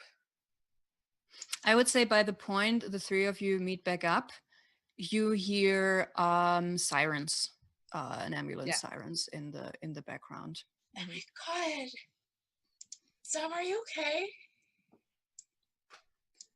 Oh yeah, no, yeah, it's fine. Billy, I don't know what happened to him. I didn't see any like, I don't know, injuries or anything, but he was like laid out, so he might have like he might have passed out. Oh my god. I'm sure it's not a big deal. Okay, but like, I swear we saw somebody. And you notice that she's standing really close to Andrew. Yeah, we saw something out in the woods. There might be an animal or something nearby. Oh, you saw an animal. Mm-hmm. Of significant size. I should Like an animal, like a predator. Like a moose? a bear? I don't know. Oh. So probably wasn't a moose. I hope it's a moose and not like a bear or a wolf or. I don't know. Moose can be pretty vicious. I've never come across a moose Oh my myself. god, moose are super dangerous. You don't want to meet one. You don't want to meet a moose. So Sam, by the way, as you walked back to meet the other two, this feeling of uneasiness and deja vu started to fade a little bit, but it's still there Yeah. a little bit. Yeah, she's all kind of taking this uneasiness and this deja vu. Like, I have been going to this camp since I was little. I've been out in these woods forever. That's probably the deja vu. And the uneasiness, like 2 kids just went missing, and I saw their like passed out bodies on the ground. Of course, I'm going to be uneasy, but I'm like, I'm visibly shaken. I'm trying to like brush it off, but Sam's. maybe we should go over with Meredith. If she knows anything, she'll blab about it. Maybe get some more information. Yeah, she's probably like freaking out too. Probably. that's Also, sorry, go ahead. I was about to say, yeah, how about we not go with Meredith because she's freaking out. Yes, yeah. Speaking of freaking out, so Meredith is coming back. So she went there to drop off the parents, Yeah. and you can actually hear the voice of the mother. You don't hear what she's saying, but it sounds very, very upset. And as Meredith comes back, she is white as a sheet, and sort of like tears streaming down her face, and she's also, yeah, she's I don't know, she's probably a little bit in shock. And so she sees you and just sort of tries to usher you away from the scene. Come on, kids, we should let the professional handle this. Do we know let's if get Billy's back and do we know if Billy's injured? I know ambulances are coming. Are there any apparent like? well, I'm sure he'll be fine. Anybody who wants to give me roll me a read. Okay. Yeah, I'm definitely. Andrew, do it. Yep. The +1 on that. Which? What do we? Oh, it's only a 5. Read. Sorry. It's a read. Okay, and that uses what? Mind, I'm Uh, guessing? Read is heart. Oh, actually. Heart. Okay, I have 1. Unless you have, there are some moves that allow you to roll mind instead of heart. But Oh, okay. oh, yeah, you got this, Dylan. okay, so Dylan, and so some 8. Sam, that's from you, yeah. Did I put something down? I don't think because Andrew got a 5. That 8 was from something else. Okay, from earlier. Okay. I got a 9. Okay. So Andrew, I would say that you're too distracted by the thought that there might actually be something around you, hiding behind the trees, and so you're looking around and not paying too much attention to Meredith. Sam,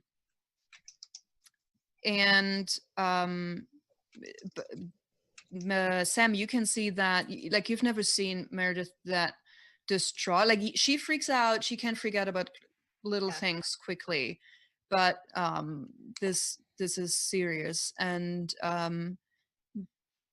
Dylan, you rolled a 10. Hold on a second. I just forgot that I actually also have some questions. I forgot about that. I just wrote these things. I don't have to remember them. Yeah, I just remember that when you read a person, there are questions that you can ask. I mean, you can either imagine that you either asking the person directly or you asking the GM, and I'm giving you a good idea of that. So, Sam, you get one question from, it's either what is most important to you right now, what are you worried about, how do you really feel about, what does it take to get you to, and are you telling the truth in regards to?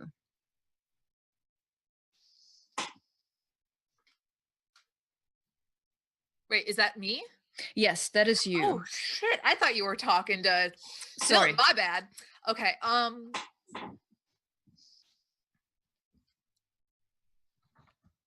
probably would be, are you telling the truth? Wait, no, because what did she say? No, because I'm sure Billy will be fine. I want to see if she's telling the truth on that. Sorry, which one did you choose?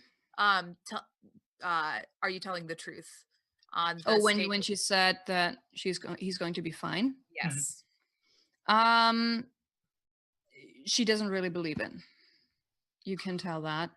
And then Sam, since you rolled an 8, which is a partial success, I also get, I mean, they get to ask you one, but Meredith is out of it. So I'm just going to ask you something, and you have to tell us the truth.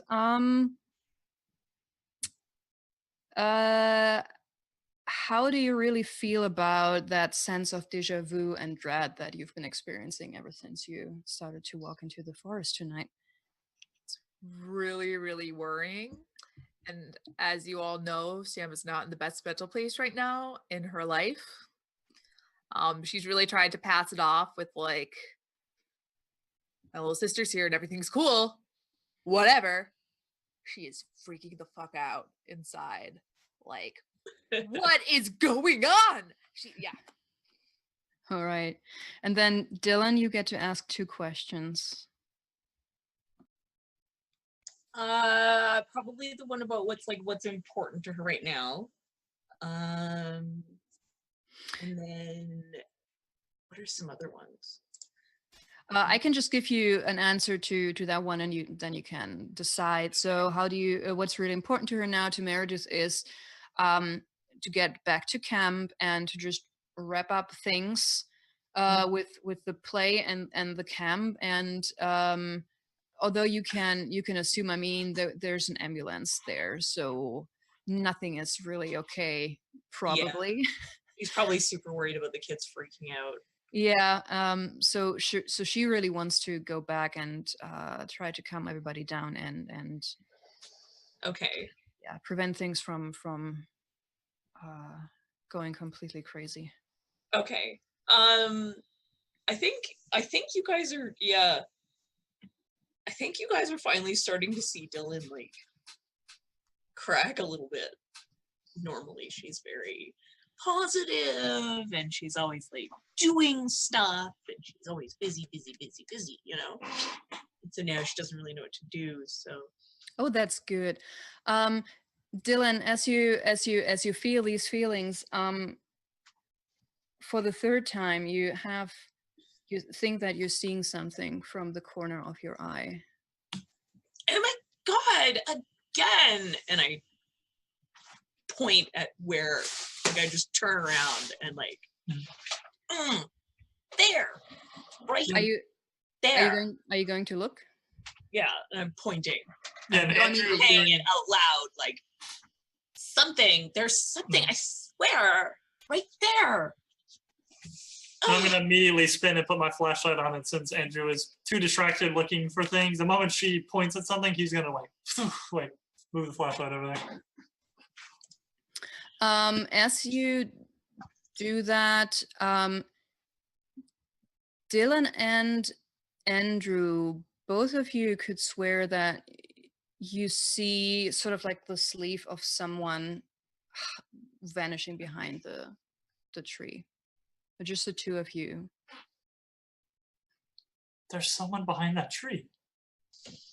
Oh my god, we should like tell the sheriff or something. What are you guys talking about?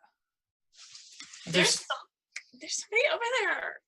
Behind that tree right there. We need to see who this is sneaking around everywhere. If we go get the sheriff, they're just gonna disappear again. Sam, you're the tough one. Go check around that tree. I'll hold the light. You see Dylan rummaging in her pocket for something. So is anybody gonna look? Sam, are you gonna look? I'll probably go up and look. Just on the off chance that they found something, I'm imagining Sam has like you know those little things, and they have like a pocket knife and like a corkscrew and all that stuff. She kind of takes Almost it like out. a Swiss Army knife. Yeah. So yeah, she takes off just to be safe because she doesn't know if there's really a crazy guy behind this tree. And heart absolutely pounding. but also kind of convinced. Like, they're seeing people. What are they talking about? Just gonna go towards the tree and kind of look over. And I'm gonna pull out my digital camera. That is one of my 3 items. And I'm be ready to like snap a picture, like whatever this is, we're getting a photo of it. Okay, so 3 things happen. Sam, you sort of, your heart pounding, you look around the tree and there's nothing, but at the same moment, you hear Billy's mom cry out, which probably just gives you a really nice jump scare. But do you say that there's nothing, Sam? Like, do you?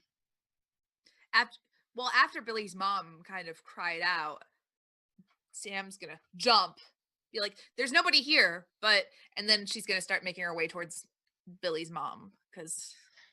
Dylan, just how freaked out are you right now? Because I think this might be a good moment to roll Witness the Uncanny for the first time, unless you can sell it to me that Dylan is able to rationalize this away. What's going on? I can't really see it at this point because she doesn't have enough. I mean, she's not like really prone to,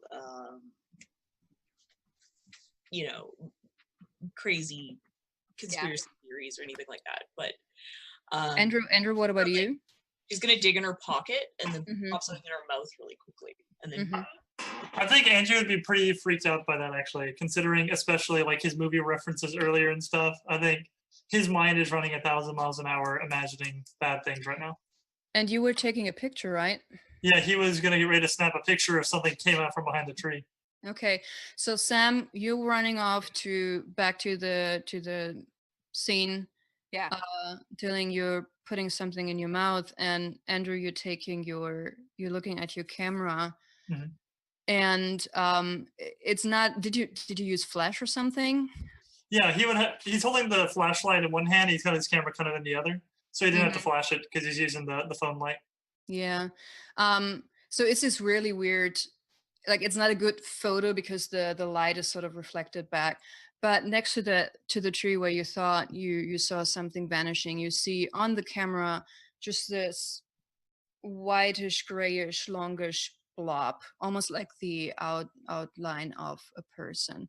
And yeah, Dylan and Andrew, please roll me Witness the Uncanny. And to the audience out there, I wrote Witness the Uncanny as a move that players roll when they see something supernatural that they cannot rationalize away, that they cannot explain in any other way.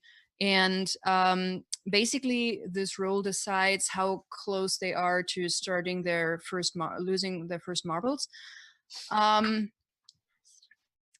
Is it just a 2d6 or is there? Yeah, so this is a straight up 2d6 without any bonuses. Okay. And I got a 6. I got an 8. Yeah, no, 8. Okay. Yeah. Okay, I'm just gonna read it. On a 10 plus, add +1 to your next roll, and that's gonna be the next roll you basically make, because this the idea being that this spooky, creepy, terrifying thing that you just witnessed sticks to you or stays with you for a while. So whatever roll you make next, you will have to add it to that. So on a 10 plus, on a 10 or higher, you add +1 to your next roll, which is not the case. On a 7 to 9, add +1 to your next roll. So Andrew, that's for you. But you also mark 1 breaking point. Oh, that's actually Dylan. Andrew's a 6. Oh, sorry. Then Dylan, you are the one who's marking 1 breaking point. All right. And so Dylan, the next move that you make, in addition to any other stats, you get a +1 because you're sort of able to keep it together here, but not really. And then Andrew, you rolled a miss because you rolled a 6. On a miss, add -1 to your next roll and mark 2 breaking points. I'm freaking out. What does Dylan, so Sam might not notice because she ran off, but what would Dylan see? Would she see that you're really freaking out right now? I think it's pretty obvious. She's pretty pretty expressive. You know, I think she would be, and she's usually pretty calm. She's usually pretty relaxed, and you know, she doesn't really freak out that much. So, like, to see her like this is kind of unusual for her. Andrew, what about you? I think Andrew just completely loses his shit. He looks at this picture on the camera and he probably just jumps back like a foot and smacks into a tree and like drops onto the ground. He's going, "What the hell is that? What the hell is that? No, this doesn't make any sense. Sam said there was nothing. What is that?" And he's just looking at this picture. Sam, you might still be hearing this because you might be talking a little bit louder. I was about to say, as soon as he says that, Sam's going to turn around. What? Look at the picture. Look at the picture. And he's going to like flip the camera around and show them the picture of like the blur shooting out from behind the tree. I'll look. Yeah, it's a reflection. That is not a reflection. Jack. Or Andrew. Andrew. That's a reflection. That's not anything. There's something there. There's something there. There's totally something there. Seriously, Sam, there was something there. You hear new voices coming from behind you, so from the direction of the camp. Oh my god. And so a minute or so later, you actually see that it's oh boy, what's the word? People, medics. That's the word I'm looking for. Medics, and they're carrying a stretcher, and they're just rushing past you. And yeah, as I see this go by, I'm kind of gonna grab Dylan's hand and be like, "Come on, we gotta go." Wait for me. Don't leave me here. I'm gonna like immediately jump up and start following. wait, you going to or away to you? Where are you dragging him? I'm probably them. gonna be dragging them towards the by the stretchers to see if there's anybody passing by that we can like, besides the people who are carrying the stretchers, to get more information, or following them towards the ambulances. Yeah, okay, so you can make it a little bit closer, and Sheriff Tucker doesn't shoo you away or shoo you off right away because she's busy and she's talking to the medics, and you can see that they're strapping Billy onto the stretcher, and you can see that they also put what's it called, like a neck brace? So is that what you call it? Yeah. Around him. And then the deputies are sort of make way, you know, we have to get through, and then they start to hurrying him out. And I would say that is when you get the first closer look at Billy. So his eyes are closed, he's very pale, and well, it's very dark, or it's pretty dark at this point. I would say anybody who wants to roll me take stock, which is plus senses. All right. Yeah, my senses are crap. Ooh, I got a 10. Ooh, and I get to add another one. Oh, I have a -1 on that though, so it's a 9. I rolled a 10. Does everybody roll, or?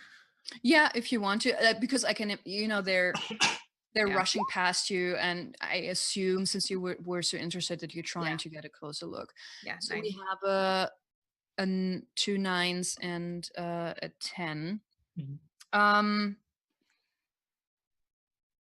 So okay, so on a 7 to 9, you get to ask 2. It's about what do I see, what do I hear, what do I smell. Let's start with Andrew, and let's start with, I would say, all of you pick 2. Oh well, I guess between the 3 of you, you can pick all 3. Yeah. Yeah. Okay, since Dylan had the highest roll,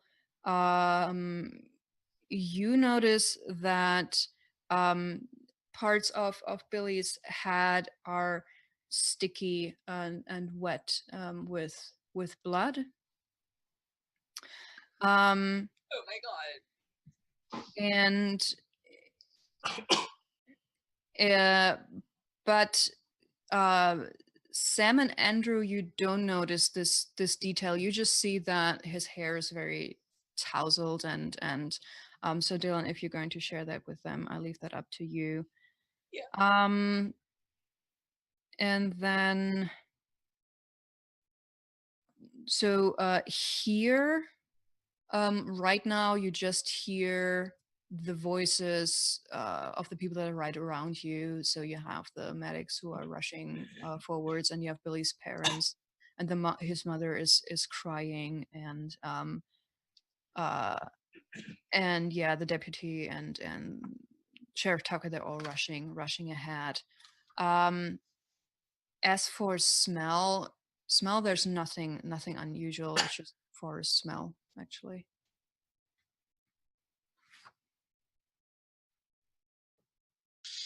Oh my But yeah, God. so Dylan, you're the one who notices that. Oh, sorry, I forgot one more thing. Dylan, there's one more thing that you notice. You see Billy's arms. So under his costume, he was just wearing a t-shirt. Okay. And you see very visibly that there's a marking on his arm, and it looks very much like someone grabbed him, like a big hand grabbed him. It's a slightly reddish. Oh my god, you guys. And I explain what I saw. Mm-hmm. And Guys. eventually Sheriff Tucker turns around and says, "Oh, all right, kids, it's really time for you to leave now. I don't want anything else to happen here in these woods tonight, so let's vamoose." Sheriff, you need to look at this picture that I got. There was something out in the woods. Andrew. Andrew, not Andrew- now. We found the kids. If you think that it's pertaining to the case, just come back. I will need all of you to come in tomorrow anyway. So bring your Yeah. camera, okay? And then she starts running off. Yeah. No, there's somebody out there. There's somebody out there, like, right now. Well, then, let's get back to camp, guys. Like, right now. Let's get back to camp. Let's get in our cars. Let's go home. Okay. Okay. Let's do that. Let's all stay together. Okay, so for the sake of time, let's say you all walk back. As you do so, Sam, this weird feeling you've been having, it starts to get less and less. And by the time that you leave the forest, I mean, you're probably still shaken up by everything that Yeah. happened, but this weird kind of deja vu feeling is gone. Yeah. That's How- even more worrisome. Yeah. And right now, Dylan and Andrew, you also no longer feel like something is watching you. Where would you? So let's say Meredith wrapped everything up, probably with the help of some of the parents, and it's really chaos once you get back there. Everybody is extremely worried, and Meredith.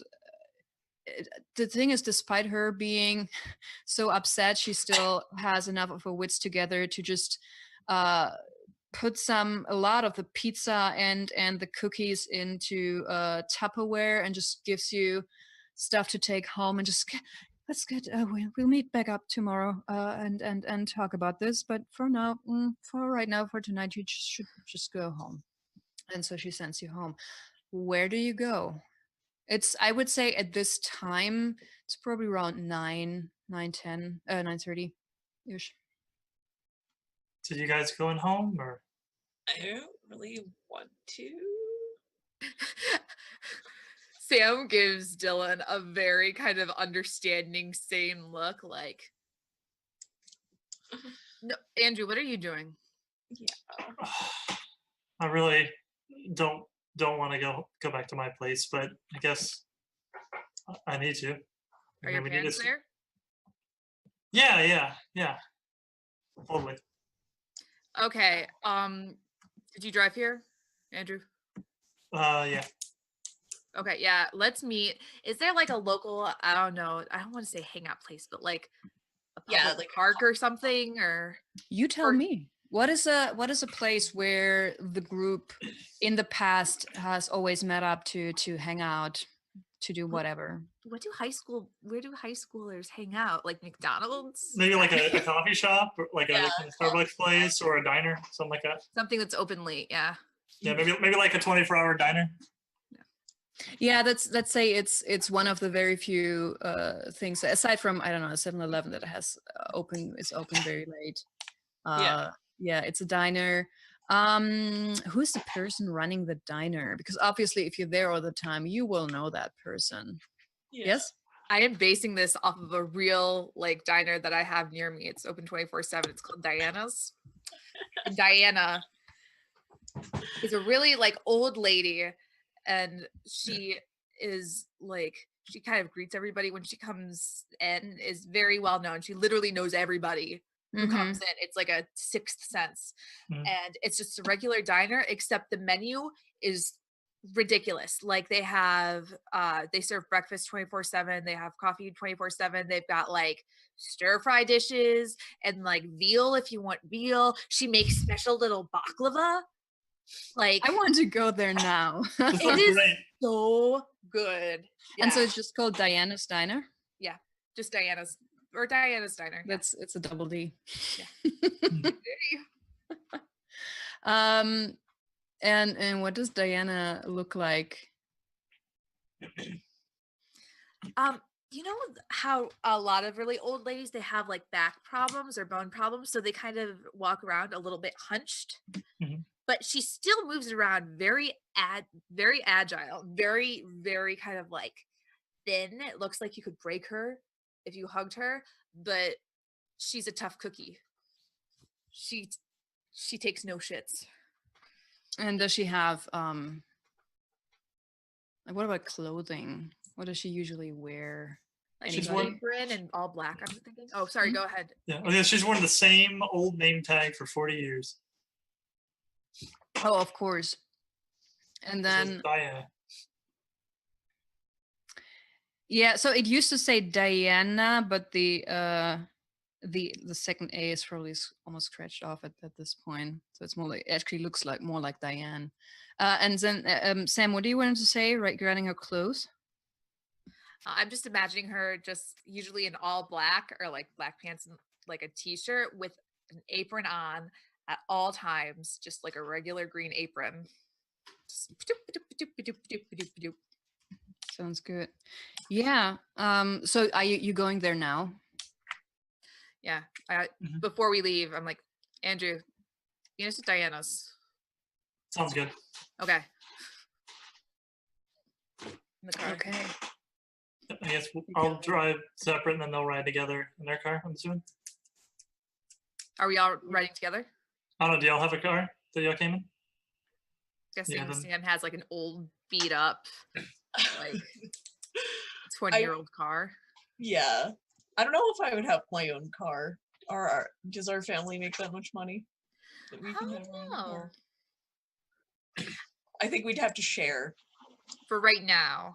Yeah. And what they're doing is they're probably planning on buying you a car because I'm off in college and using that. So they're planning on like getting you a nice new car. I disagree. I think they're going to get you like a congrats on the first semester new car, and then your sister gets the hand me down.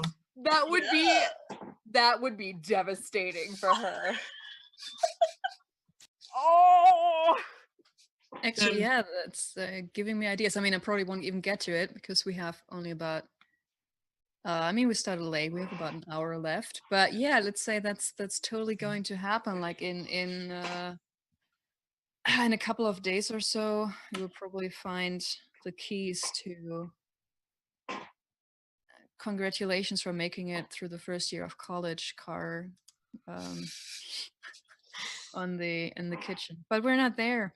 You're entering Diana's Diner, and there's only two guys sitting at the counter.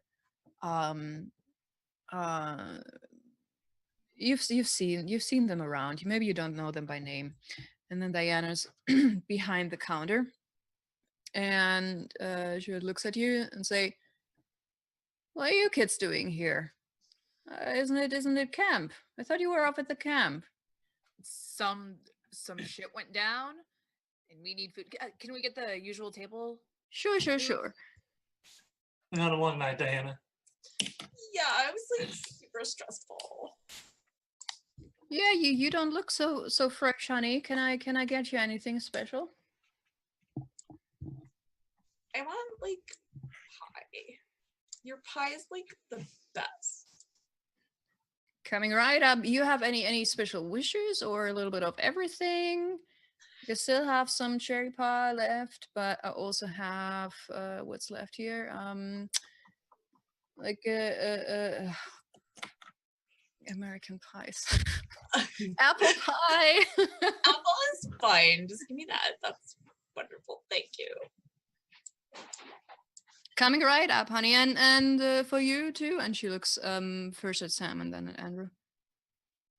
Yeah, coffee, some toast, and some baklava if you got it. Of You know that. course, of course.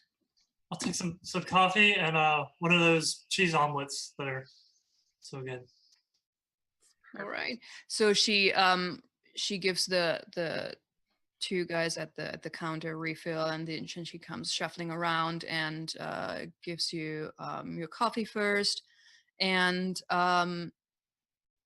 it's not good coffee, but it has this special taste which by now you automatically associate with this place, and that makes it good. It basically it tastes like as if she hasn't properly cleaned the coffee maker in a long time, and you have sort of this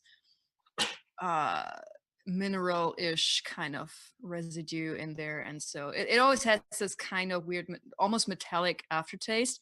But I mean, again, this is what you know, it's Diana's coffee. So and then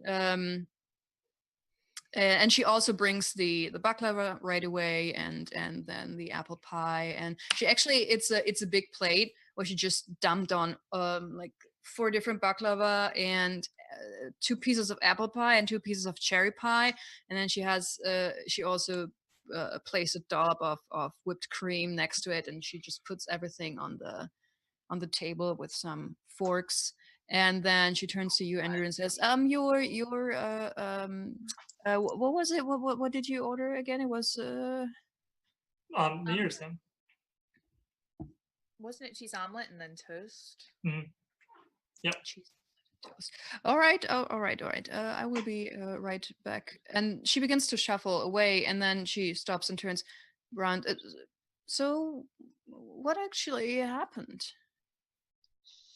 I'm sure it'll be in the paper tomorrow, Diana. Right now, we just want to not think about it. I look at Diana and I'm like, super horrible. Oh, that poor kid. as I have baklava in my mouth, just because you make the best baklava ever and I respect you. Yeah, you know Joni and Billy. Billy is Tom and Carol's kid, and then Billy I think lives on Monroe. Yeah, of course. Yeah, so they were both at camp and they ran off, and Joni is okay. She was found in the woods and she's kind of beat up, but I don't know what happened to Billy. It looked like he had a scare, but the ambulance came. They just found him out by this Tanner house. There was blood. There was blood. And Diane stands there. Diana, I think I'm just going to call her Diana at this point. And sort of she looks up as if she's trying to focus for a moment, and she nods and says, at the Tanner house, you say, like right by the Tanner house? Interesting. Yeah, we were like right there, and the kids were like so freaked. I have no idea what's going on. Oh, I believe it. Are you okay? Are you feeling all right? I'm just like, I'm super scared. Hmm. We think we saw something out in the woods up there too. Oh. Well, you know what they say about the Tanner house. They say a lot of things about the Tanner house. Yeah. They do, don't they? And she begins to shuffle off. What are we gonna do? What are we That gonna seemed tell really our weird. families? Like, You don't think this has happened before, do you? She seemed like she wasn't surprised it was in front of the Tanner house. yeah, But she could just be a superstitious old lady. that's true. Who knows? This is weird, though, right? That's kind of weird. Yeah. I gotta go to the bathroom real quick. I'll be right back. So Sam's gonna get up and instead of going to the bathroom, she's gonna kind of try to find Diana, where she's Mhm. at. Hey, I got a quick question for you. I know this Yes, is Lydia. really odd. You didn't seem surprised that something like that had happened at the Tanner house. Has anything like that happened before? It seems like I remember something happening like that a really long time ago, maybe when I was really little. And she looks at you.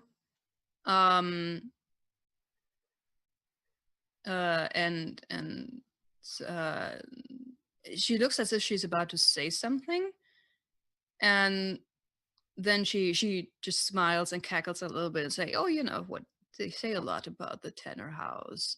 You shouldn't believe everything they said.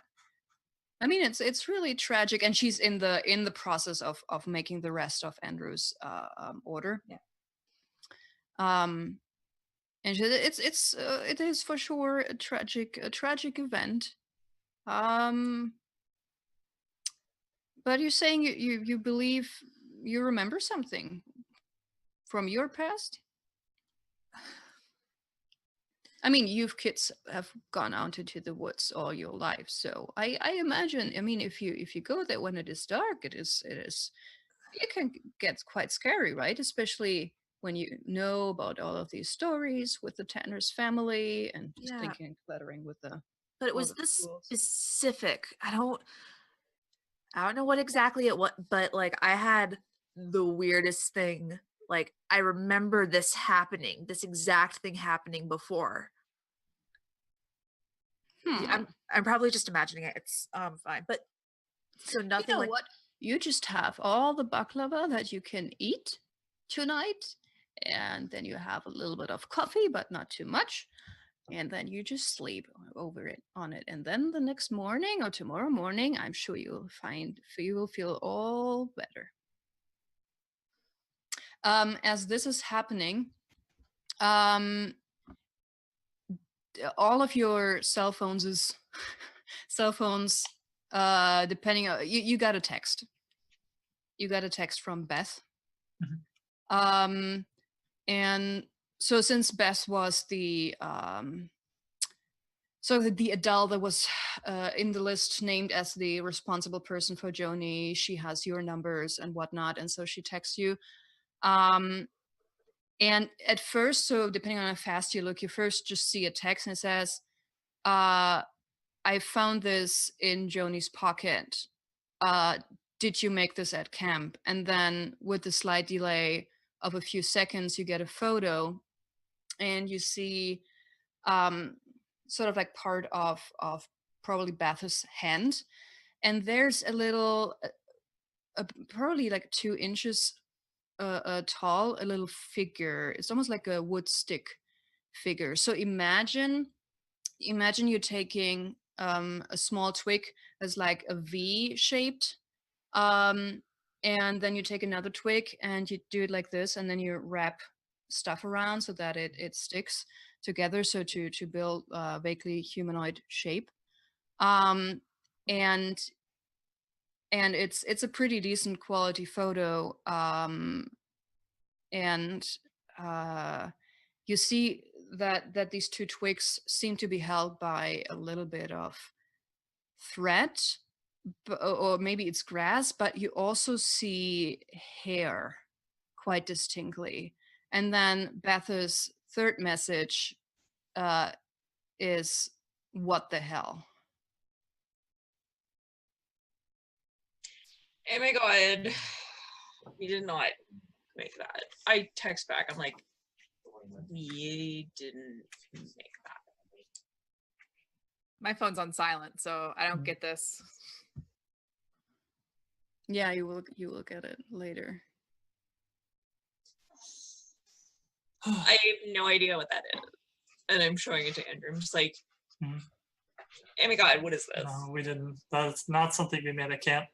No, what the hell? And then about a minute later, you get another message from Beth, and she writes, all I could get out of Joni is that she couldn't stop Billy from going further into the woods, and that this puppet was supposed to protect her.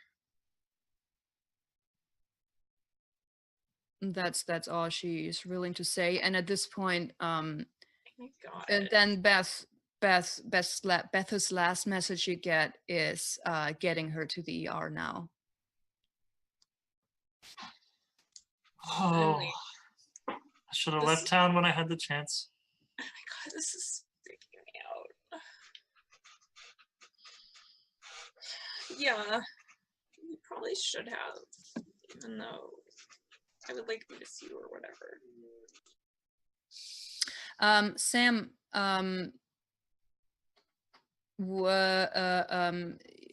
Diane actually hands you the rest of Andrew's order Okay.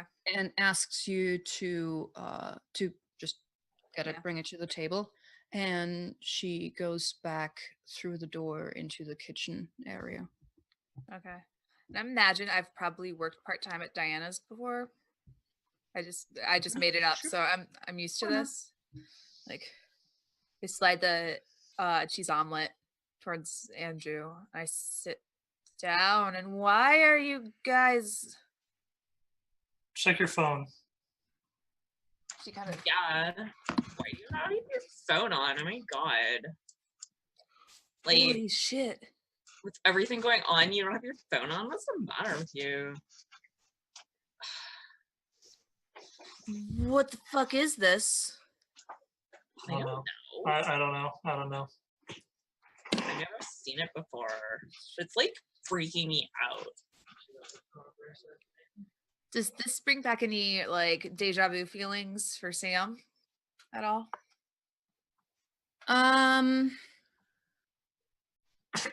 Yeah, but not in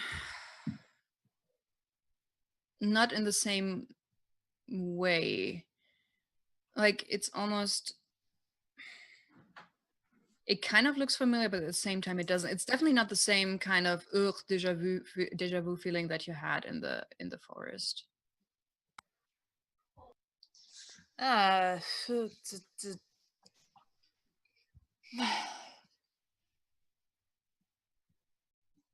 I gotta look up at you guys.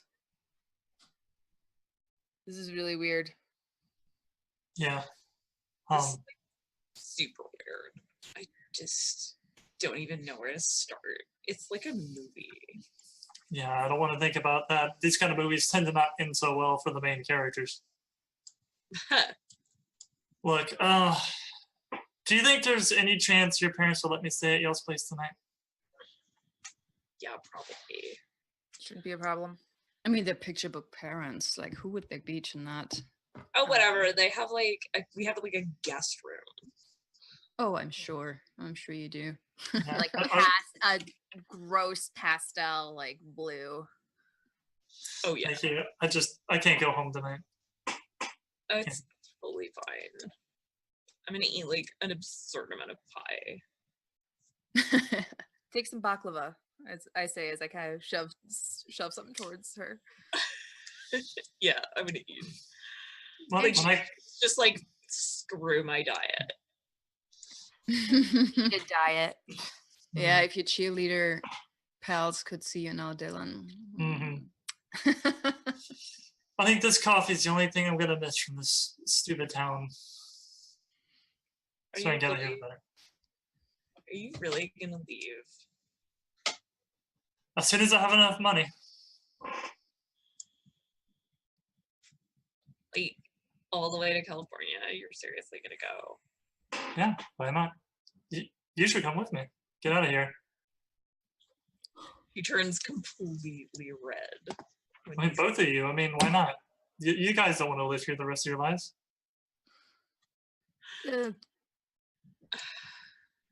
I mean, this town isn't that bad. I mean, yeah, it's kind of the same and it hasn't changed in years, but I mean, as far as places go, it's not like not the worst. And I I, kind of go. Dylan, I kind of point my finger.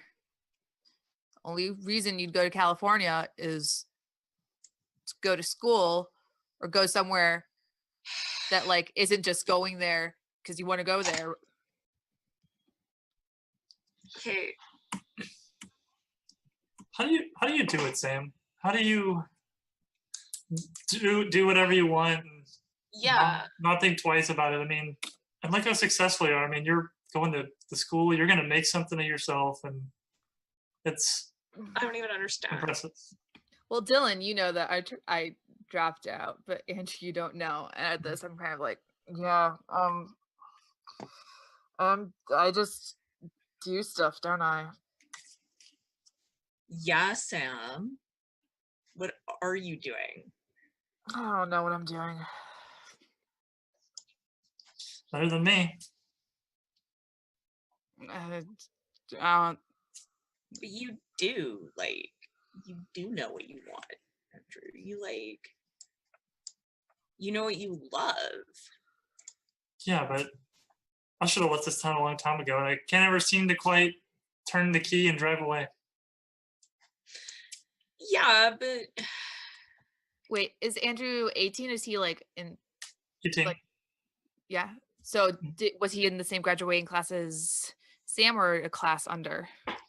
How old is Sam right now? So he's a high school Graduate, grad, so just you should recent. be a year behind. You will be a year behind Sam. Yeah, year behind.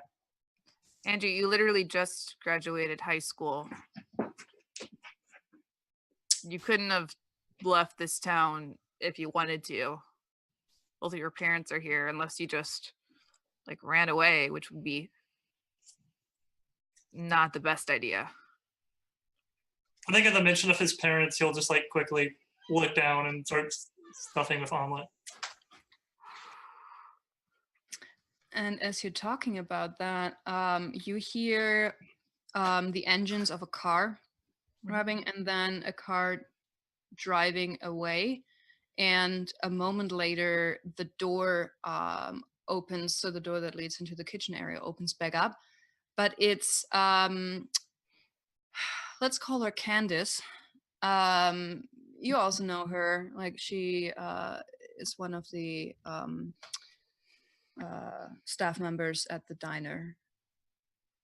But she comes out of the kitchen, sort of fastening her apron. Hey, Candy. Hey kids, what's going on here?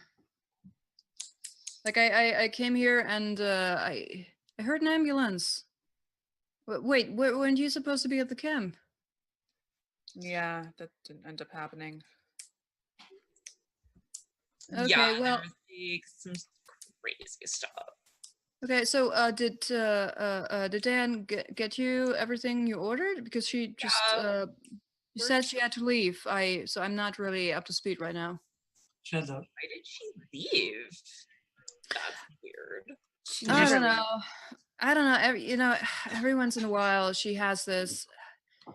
Honestly, I mean, not to sound ageist, because we're all gonna get old at some point, but sometimes she has these moments where she does weird thing, and I think it's because she's past the 70s, so I don't know. But she said she had to take care of something, and there goes that beetle. She's Weird. This is weird, guys. I feel like there's something she knows she's not telling us. I feel like that too. Like all of a sudden, I felt like this town, like my whole life is just this super boring place where everything is totally normal, and all of a sudden everything is like super weird in one night. Maybe we should try to find Diana. Maybe she can explain a couple things and clear this up for us. But I just tried to talk to her. She was very, the old things that happen in the Tanner house. Just dream sweet dreams and forget this ever happened. Oh, that's cliche. Yeah. It is. Like, old people always say that because they don't want you to, like, have feelings in front of them. Because they're like, oh my god, feelings, I'm awkward. And, I don't know, this is, like, turning into a movie and I'm freaking out and I don't know what to do and I don't, like, I'm super worried about these kids and, like, what we saw and, like, if we saw something that somebody like hurt somebody, I want to like do something about it, but also I don't want to like get hurt. So Dylan, by the way, did you tell the others about that you saw with the blood on his Yeah. hat and this yeah, I did. Well, the way I see it, there's two things we can do. We can go home, sleep, go to the sheriff's in the morning. I'm sure they want to take statements and that kind of thing, and then push this all behind us. Or we can go get in our cars. We can try to find Diana's car, and maybe she can give us some answers. It's just too convenient that we told her about the Tanner house. She seemed onto it. Then she was extra cryptic to Sam, and then drove away a few minutes later. Yeah. Did Diana drive off towards the camp? Did she go the same? You didn't see. I'm gonna get Candy as she's walking by. Mm-hmm.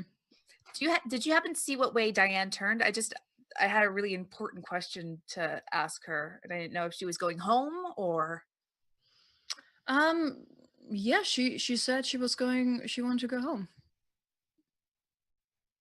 Okay. Yeah, yeah, thank you. I appreciate it. Well, let's see if she's home first.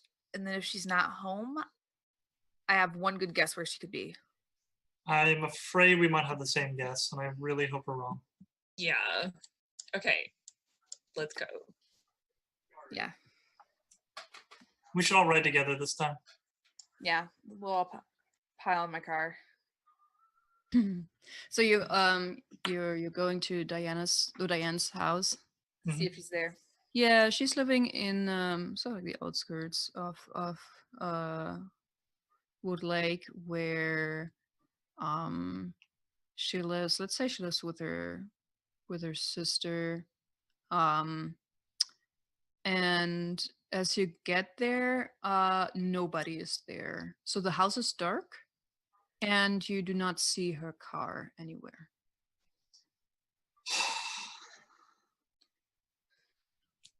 Great. Okay. And her car is hard to miss because it's an old Beetle. It's Yeah. like a- I don't like this. Well, I guess we should check the campsite, see if she went back. Yeah, let's go. We need to probably stop by our parents first. I want to pick up a couple of things just to be safe. This is gonna sound really crazy, but would we want to go by Bess or by the ER, I guess, and try and get that stick thing from her? Maybe if we show that to Diana, she can tell us something about it. You could show her the picture at least. Yeah. I don't want to go to the ER. Like, that's like a family thing. I don't want to like. Yeah, it would be really awkward if we just went into like the ER room, like, Joni, give us the figure. All right, fine, then we'll show her the picture. Okay. Yeah, let's go to Sam and Dylan's house first, and Sam's gonna pick up a couple of supplies that she feels like she needs, because if her sister said that there was like blood on this kid's head, just on the off chance that something weird's going on, she's gonna want to be prepared. So I'm guessing she knows where her dad keeps, like, I don't even want to say a rifle, but like a handgun. So she's going to grab that. How do you deal with your parents? Are they, because if they're there, news travels pretty fast in this town. So they will be really worried, whoever is there, and they will be not happy about the idea of you just leaving the house again. There is no greater distraction for nuclear parents than preparing a guest bedroom. Yeah. It's true. And I will field, like, I know I have to provide a distraction, so yeah.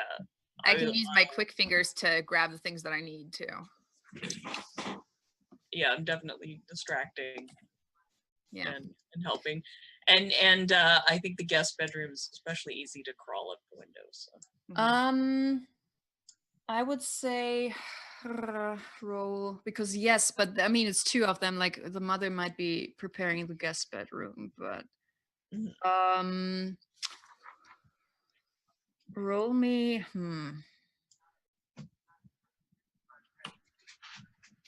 Okay, I would say whoever's distracting them, maybe roll persuade just to Okay. I can take that if I'm for distracting, because I'm very good at this sort of things as an actor. Awesome. Do it. So I can easily distract parents, because I'm sure they'll be asking me all about who I am. And I want to think that Andrew actually says that. I'm good at persuading and talking to parents because of my acting.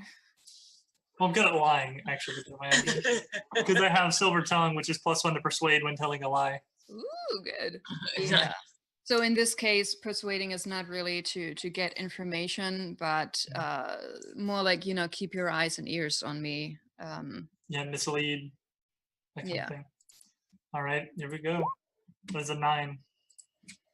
Yeah. So the mom is while the mother is preparing the guest bedroom and she's fully engrossed in that, the dad is talking to you and he's asking you all those obnoxiously nosy questions, like, how are things, do you know what you want to do now, and congratulations again for graduating. So are you going to college now?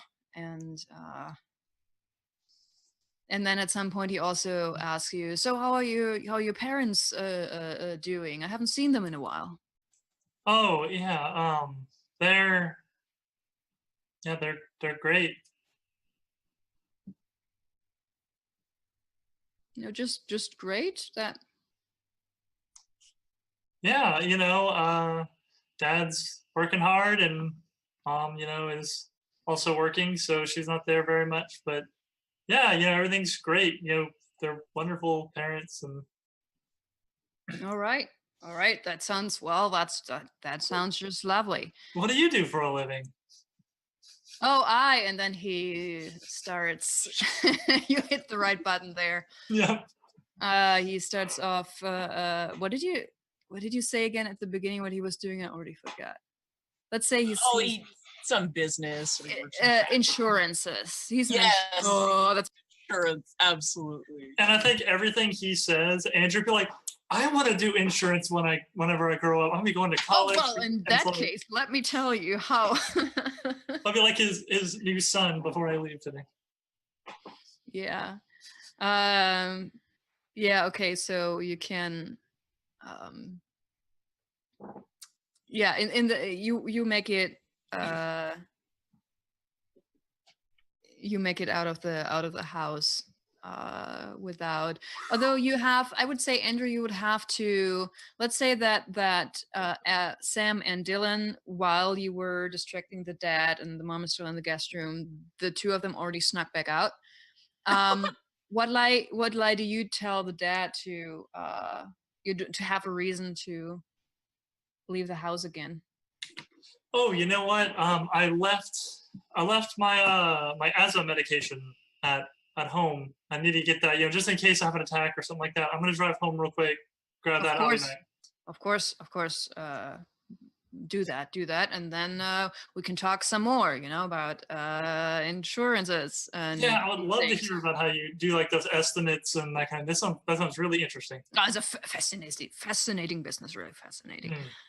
Hmm. So you all make it out of the house. All right. So Sam has her Swiss Army knife. She has a baseball bat, and then Ooh. she also is gonna have the dad's handgun. Okay. So we'll choose later who wants what, just in case we gotta beat a bitch. You have a pretty good dad and mom.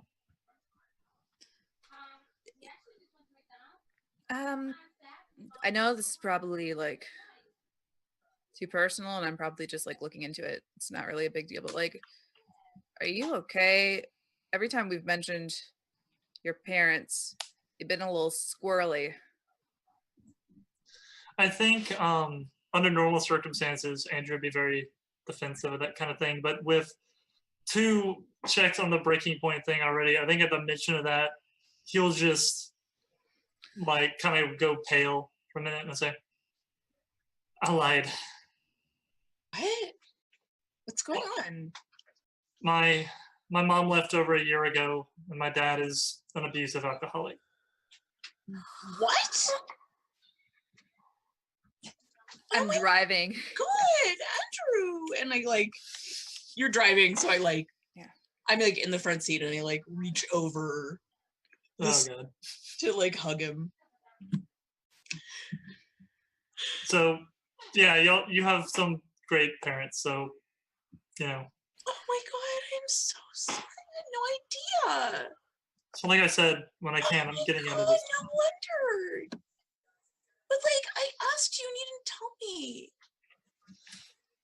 Sorry I didn't tell you. Right on the steering wheel. You didn't tell me. Sorry I lied to you. It's just not something I like to talk about. I've only ever told one person, really. Oh my god. Okay, we are so getting you out of here. That's the plan. But first, we need to find this old lady and get some answers. No, like, you're staying with us for this foreseeable future is what we mean. Like, yeah, you're staying at our house. Her hands are still like white knuckled on the steering wheel. She's just like clutching it, and her face is almost like. And I look at her and I'm like, I think this is one of those few moments where like we are on the same page. Yeah, we are totally on the same page with this. We were like completely in solidarity. Like, no. Yeah, I think Andrew actually like tears up a little bit. He's like, "Thank you. That sounds great." You're not going back there. Don't worry about it. So, do you really think the gun's necessary?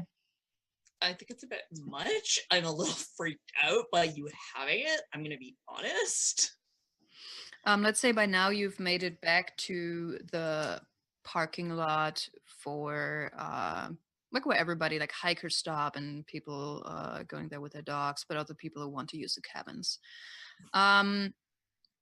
And you do see the beetle from Diane. Shit. But also the sheriff's car is also still there. Oh my god. What the? Or again, you don't know. I mean, you saw everybody drive away. Or that is what you thought. Oh my god, you were totally right about her being here. This is so freaky. Why the hell is the sheriff here too? Well, I mean, like, still investigating, that makes sense, but The sheriff left and it's the middle of the night. They're not gonna investigate in the middle of the night. Evidence, making sure evidence is secure. yeah. This is maybe a bit weird. Like, I'm taking my camera out. There's something going on here. let's Yeah. like sneak in or something. I'm gonna give my Swiss Army knife to Andrew, and then I'm gonna hand a baseball bat to Dylan. I'll take it. And Dylan, I'm gonna look you in the eye, and I'd be like, "You're gonna stay behind me at all times. If something crazy does happen, you're going to run back to this car, and you're going to drive home. Do you understand me?" I'm not leaving you. Listen to your sister. Just- If something Yo, happens, You too. I was about. I'm backing you up, but someone's got to get out of here and tell people if something's going on. Fine. I mean, I am like way better at both of you than both of you at track, so Can I take it back? I kind of want to take it back now. I started walking forward. Yep. So I think we want to be sneaky as we go into the camp and like see if they're around Yeah. here. But I have a terrible feeling they're going to be at the Tanner house and not at the campsite. Ah! yeah. I want to try and sneak and like I think we would just go straight to the Tanner house because I think we all suspect Mhm. that Yeah. things are happening anyway. So So already when you are still like you know that you're still a couple of minutes out from the house, but you can already see a faint source of light in the distance. So how are you going about this? Are you just barging through the wood or Sam really wants to be first. Sam, even though she's scared shitless, like little sister's here. There's no way she's getting into any harm. So Sam's like leading just to make sure either everything's clear or something's gonna attack. yeah, I'm just asking basically are you trying to be quiet and stealthy? Yeah. Well, Then I would the problem is we need light. So my thought is maybe Andrew and Sam should have flashlights and move up to the house normally, and Dylan can stay in the dark and kind of pace a little bit behind and see what happens. Okay. I'll kind of like crouch down and I'll just have my flashlight just like pointed directly in front of me so I can Yeah. just see where I'm going Mhm. so that I can follow them and not. And we'll just have our lights up to where we're obvious so they're not looking for Dylan. Mm-hmm. Okay. Yeah, as you get closer, you see two figures in the distance. And while you're still a bit away, I mean it's really hard because it's fully dark at this point, but again there is a soft light source you suspect right at the Tanner house or right in front of it, and you can faintly make out two persons, a shorter one and a taller one. And you can also tell that the taller person is wearing a hat. So are you just continuing with your plan that Sam and Andrew just walk normally with their, so you're shining your lights ahead? That was the initial plan, but if it seemed like they haven't noticed us yet, we're close. Maybe we could cut Yeah. the light and try to move up on them. So they don't know So- we're coming up, so we can kind of Okay. observe them. Then I would ask you to roll hide, basically to stay out of sight, just to be stealthy. But that's plus body. Okay. Ooh, that's a 6. Oh, I hope. Ooh, that's a 5. Ooh, that's a 5. We're all gonna die. Good ending. This is going to be really interesting for the narrative. Yeah. Yeah, this is like, okay, the lights go out, and that was it. Everybody's dead. Okay, so I mean, what are you trying to be stealthy? It's not going to work, but what are you at the very least trying to do? I'm guessing we're going to try to get as close as possible without being seen to see who these two people are and what they're doing. Yeah, eavesdrop. Mm-hmm. So you get to the point where you can hear their voices, but you don't hear what they say. You can just tell that if you can see a little bit, you can tell that Sheriff Tucker, she is gesturing a little bit. She seems to be upset, while the smaller person, who at some point you can definitely make out to be Diane, it seems to be calmer and just she's picking up something from the ground. But okay, you all rolled a fail. Hold on a second. Where's my? Oh no! Oh no! I don't like this. I don't like this. You all failed. How can I destroy you? Yeah, exactly.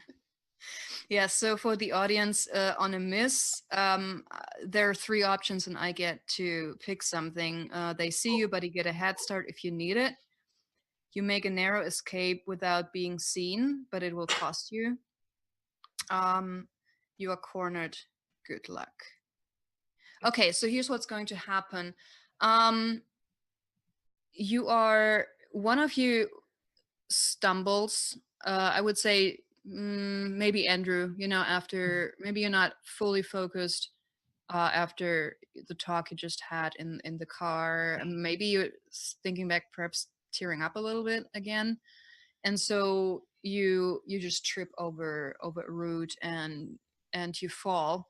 And Sam and Dylan, you see that immediately the sheriff and Diane straighten up and look around.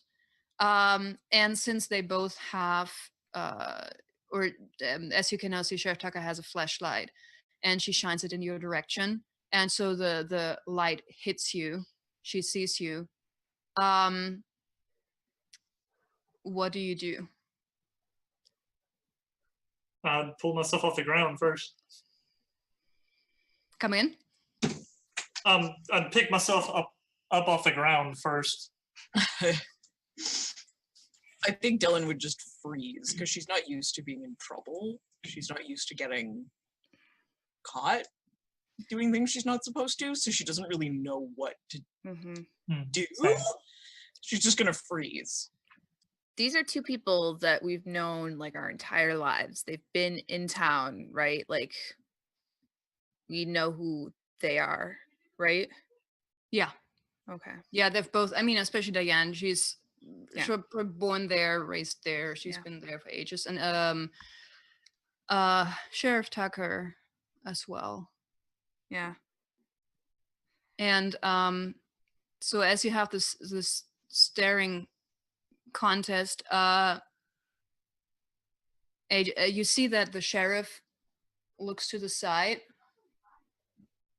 and you see Diane reaching up to her. You don't know what she says, but Agent Tucker kneels down and picks up something else from the ground, and you hear a gun or a rifle being loaded, and you hear the sheriff's voice, and she says, "I suggest you kids run now." Is she pointing it at us? Seemingly in your direction. Yeah, I'm gonna run. Sam's not gonna run. However, she's kind of gonna assume that the person is shooting by our direction, so she's gonna like run to the side and almost like dive like behind a tree or something. Yeah, Andrew, how do you react? Andrew's still kind of frozen, and he's gonna like put his hands up, like when police pull out a gun, put your hands up, you're being arrested or something. Says, We just came because we have questions. We're, Okay, here's what's going to happen. So Sam, Sam, do you turn around or do you just sort of throw yourself to the while looking at the? Yeah, I see this and I don't go backwards. I go to the side. I like scramble to the side really, really quick. And then Okay. I'm like crouched down behind a tree. So sorry, Dylan, then you're the only one who sees that. Because you turn around to run, behind you is a man you've never seen before. Sort of shaggy brown hair and ruggedy look, and in a split second your brain registers like he's wearing weird clothes, and then the rifle goes off and it's extremely loud. And the man in front of you disperses. Like, you see his image, something goes through him, and he evaporates. And you hear this, all of you hear this gurgling noise scream for a moment, and then everything is silent. You just hear like some birds flying off in the background, like spooked by the shot. Oh my god. Dylan, I think it's time for you to roll another Witness the Uncanny. Yeah. So that's just the 2. Yeah, that's straight up 2d6. I was about to say, as soon as I hear the rifle go off, I'm sure like Dylan shrieks or something a little bit. As soon as Sam hears that, she's gonna run, like get the fuck off the ground and run towards wherever she hears her little sister. Yeah. yeah, Andrew's gonna dive to the ground and just cover his head like with his hands. Yeah, I'll drop to the ground. So is that what you was? Is the D8? Is that yours? Yes. I rolled an 8. Okay, cool. So yeah, you do get. Well, we're almost out of time. You do get +1 to your next roll, but you also mark 1 more breaking point. So now, in total, you have 5 breaking points. You're down to 2, and at this point, you're very, very close to just mentally breaking down. And in fact, with the third breaking point, well, also with the third harm, so characters can get physically hurt, but basically when you take 3 harm or 3 breaking points, you start to get penalties on certain rolls. Basically, again, we're almost out of time, but you would get a penalty for every roll that goes with heart or mind. It's for 3 breaking points, it would be a -1 to every roll requiring. So what is happening to Dylan as she sees? I don't think she's really had a huge amount of experience with guns outside of just, the standard gun safety lesson, So I think she's just kind of screaming. Mm-hmm. It's just like kind of screaming a lot, continually, not stopping. Yeah, I mean, you just saw a man stand in front of you, but then evaporating into thin air, like not being. That's not normal. That's not right. And I think she's just kind of like, there's just a lot of screaming happening. Okay. Sam and Andrew, what are you doing? Andrew has like dropped down onto the ground, thrown like his arms over his head. He's like, "Don't shoot! Don't shoot! Don't shoot! I'm unharmed." And he'll actually even like take the knife and like put it on the ground like in front of him. Mm-hmm. Because he thinks he's being shot at. He hadn't seen the thing. Okay, yeah. Sam, like I said, as soon as she hears Dylan screaming, Sam's gonna run over straight to Dylan, put herself bodily in front of her and whatever the deputy is with her back, make sure like Dylan, oh my, and is obviously freaking out because she thinks that you just got shot.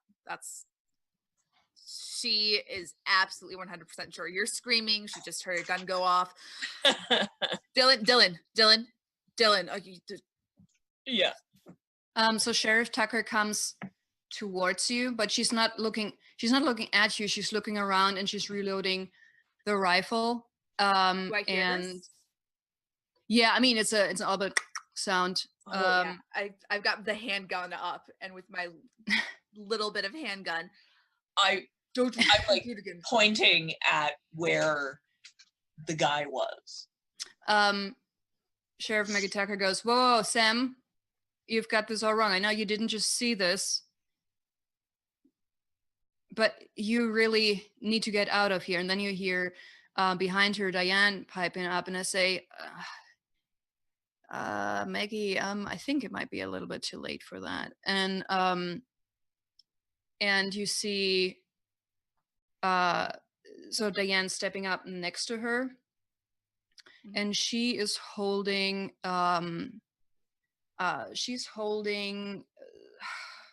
almost looks like a wooden cross, but also made out of sticks. Yeah. And she has begun to thread a red thread around it, or so to weave it around in a weird intricate pattern. And she's looking around, and then the sheriff sees and says, Diane, we can't do this right now. We have to get these kids out of here. And then the sheriff sort of slowly approaches, watching Sam, and says, Sam, we're not trying to hurt you. We're trying to make sure that your kids don't get hurt. And then all of you roll me take stock, please. All right. So what do we add to that one? Take stock is plus senses. And then, sorry, since you rolled an Oh, right, 8. then I'm at -1. Yeah, now you actually get a +1, but I'm already okay. I'm already thinking about changing that and just not adding any. That. Okay, well, I rolled an 11. Oh God, you're so perceptive. You see all the shit stuff. So Sam,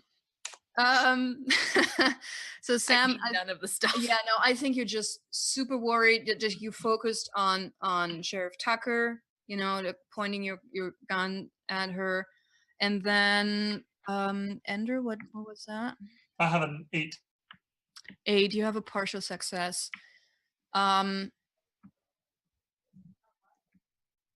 Okay, so you will see. Since your eyes you're intrigued by what Diana's doing, this weird thing where she's weaving this thread around.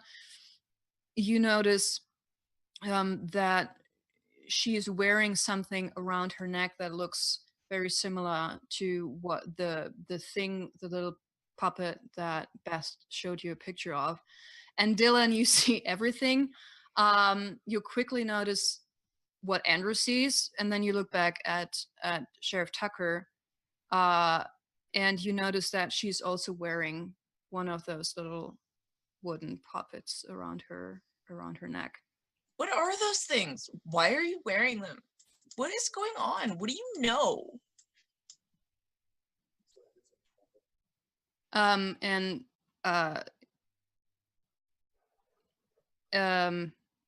the sheriff thinks for a moment how to best go about this.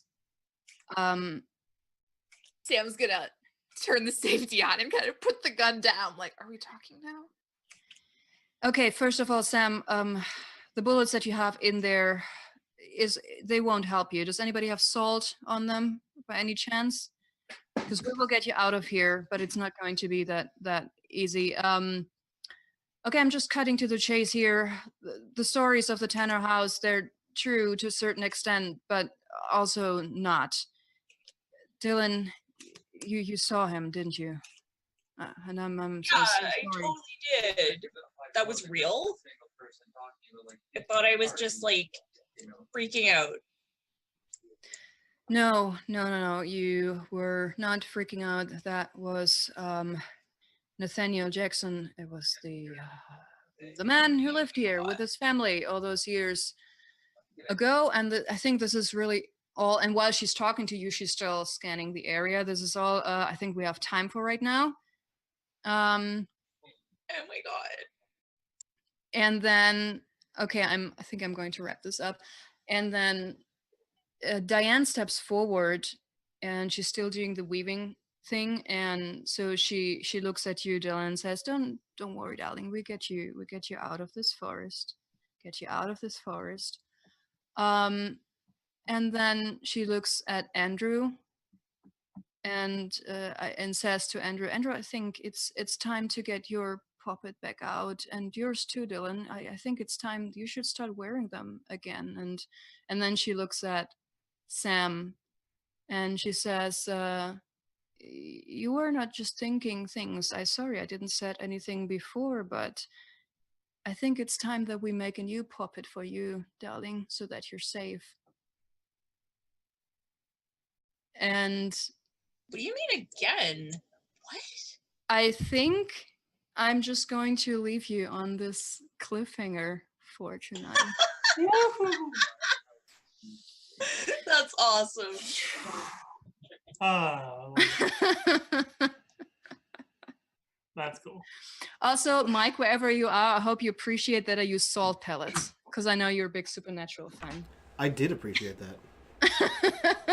The voice of God returns. Right? That was immediately what I thought of as soon as you said that. You were like, "Do we have any salt?" And I was like, "Oh, I was immediately like, That's how let's you check shoot the ghosts. you know." That's how you shoot ghosts, guys. Guys, Oh my that god, was. this went so different from what I had Did you enjoy planned. it? Oh yeah, absolutely. Good. But I also forgot one really important thing. I didn't really say anything about the resolutions. I don't even know. Did you guys have time to write down resolutions? I completely forgot to bring it up. So very quickly for the audience, I said at the beginning that character interaction can help you a little bit to get through the game. So once you've established bonds and conflicts, everybody can sit down and write down 1 or 2 resolutions, which is basically saying, okay, I want to solve or at least bring up this old conflict with this other character. And so for just bringing it up, you can get a bonus and then up to 3 points if you manage to solve it, depending on how things go. That's fun. And I completely forgot to say that again, but yeah. That's okay. That's okay. Guys, this concludes our 12-hour charity stream. We hit our goal, and we introduced a brand new RPG to the world, which is pretty dope. So let's go around, do our introductions, hear your thoughts, and we'll roll out of here and host a friend of ours. We'll start with the wonderful Petra. Who are you, where can we find you, and what are you up to? Hey. Yeah, I'm Petra. I'm a educator by day and a writer by night. You can find me on Twitter at my Twitter handle for my nerd account is so stupid. It's P. Do you have it somewhere in chat by any chance? I'll put it there. It's P Volkhausen at. And so yeah, that was really exciting to take my new baby for a spin. And yeah, so things went. I compressed everything so much. As always, even though I was like, okay, I didn't prepare that much, I still had much more going on, and but it worked out fine. I just latched on to the things you came up with and just compressed it. And yeah, no, it was fun. I hope I got you to freak out at least a little bit. For sure. Oh, and by the way, very quickly, since this is the game is in its very early stages. So right now you can download it for free on my website. It's petrav.online/writing. And I'm very much looking for feedback so that I can, I already took some notes of things I want to change a little bit, but yeah, any feedback will be highly welcome. I'm going to put that link in Twitch chat. Hold on. Sure. We also have an amazing review of the current beta version of the game. So guys, if you want to check that out, it's on our Patreon. That being said, let's jump over to someone who's always here for feels and for creepy things. Abby, who are you? Where can we find you on the internet? And what are you up to? Oh my goodness, that was awesome. Thank you, Petra. Thank you guys for letting me be a part of this. Yeah, my name is Abby. By day, I am a nanny, and by night, I sleep and sometimes play RPGs. You can find me on Twitter at AbbyGatorFrenzy. I don't really do a lot on my channel. However, be on the lookout on one of my friends' channels. You can see it on Twitter when we post. My friends and I do an awesome like talk show / podcast called Queers and Quagoffs. Well, we talk about awesome different monsters in the 5e monster manual that could be used more, and we also talk about how to make more LGBTQ plus friendly storylines for you DMs or for you players. And yeah, that's me. It's so much fun. Sweet, fantastic. And then let's jump over to one of my favorite GMs here, Jacobuddy. Who are you? Where can we find you on the internet? And what are you up to, man? What's up, guys? My name is Jack. I go by JackoBuddy everywhere online. Twitter is kind of my main place. Tonight was super mega fun, so thank you so much, Petra, for inviting me to play that. I'm gonna have nightmares tonight. And usually, I don't really play much on my own Twitch channel anymore. At this point, I mainly play on my company's Twitch channel, which is Reliant Games. So you can check them out. We do tabletop RPGs, and we also play like different video games and things like that. I mainly stream on Tuesdays and Wednesdays on that channel, so you can check me out there. Fantastic. And last but not least, you saw her earlier, you loved her then. Maddie, who are you? Where can we find you on the internet? And what are you up to? Hello, I'm Mad Fishmonger. You can find me on the internet as Mad Fishmonger. I'm on Twitter a lot. I do a lot of talking there about stuff. You can also find me on the Salt and Sassy channel on Mondays and on Fridays. And I'm also on the RPG Lab playing Numenera, which is what I played earlier today on Wednesdays. And that's super awesome. And I also sometimes do my own streams of sewing. I do some sewing on my 110-year-old treadle sewing machine. You can check out my store where you can buy bags and things that I make on my sewing machine as well. And I also do some writing. I do all kinds of things. I have no attention span, so I'm always doing like 10 things at once. And yeah, I'm easy to find online. Perfect. Sweet. So I love listening to this game. Thank you so much for running it here, Petra.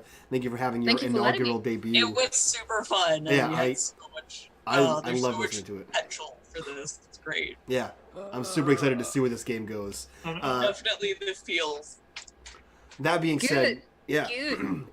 That being said, guys, this wraps up our 12-hour charity stream. Thank you so much for being here. Thank you guys for playing this game. Thank you for staying with us all day long. And we're going to pass the spooky love onto our friend Scraticus at the Scraticus Academy, who's playing some Call of Cthulhu. So go give him all of your hot sticky raid love. And from all of us to you guys, bye-bye.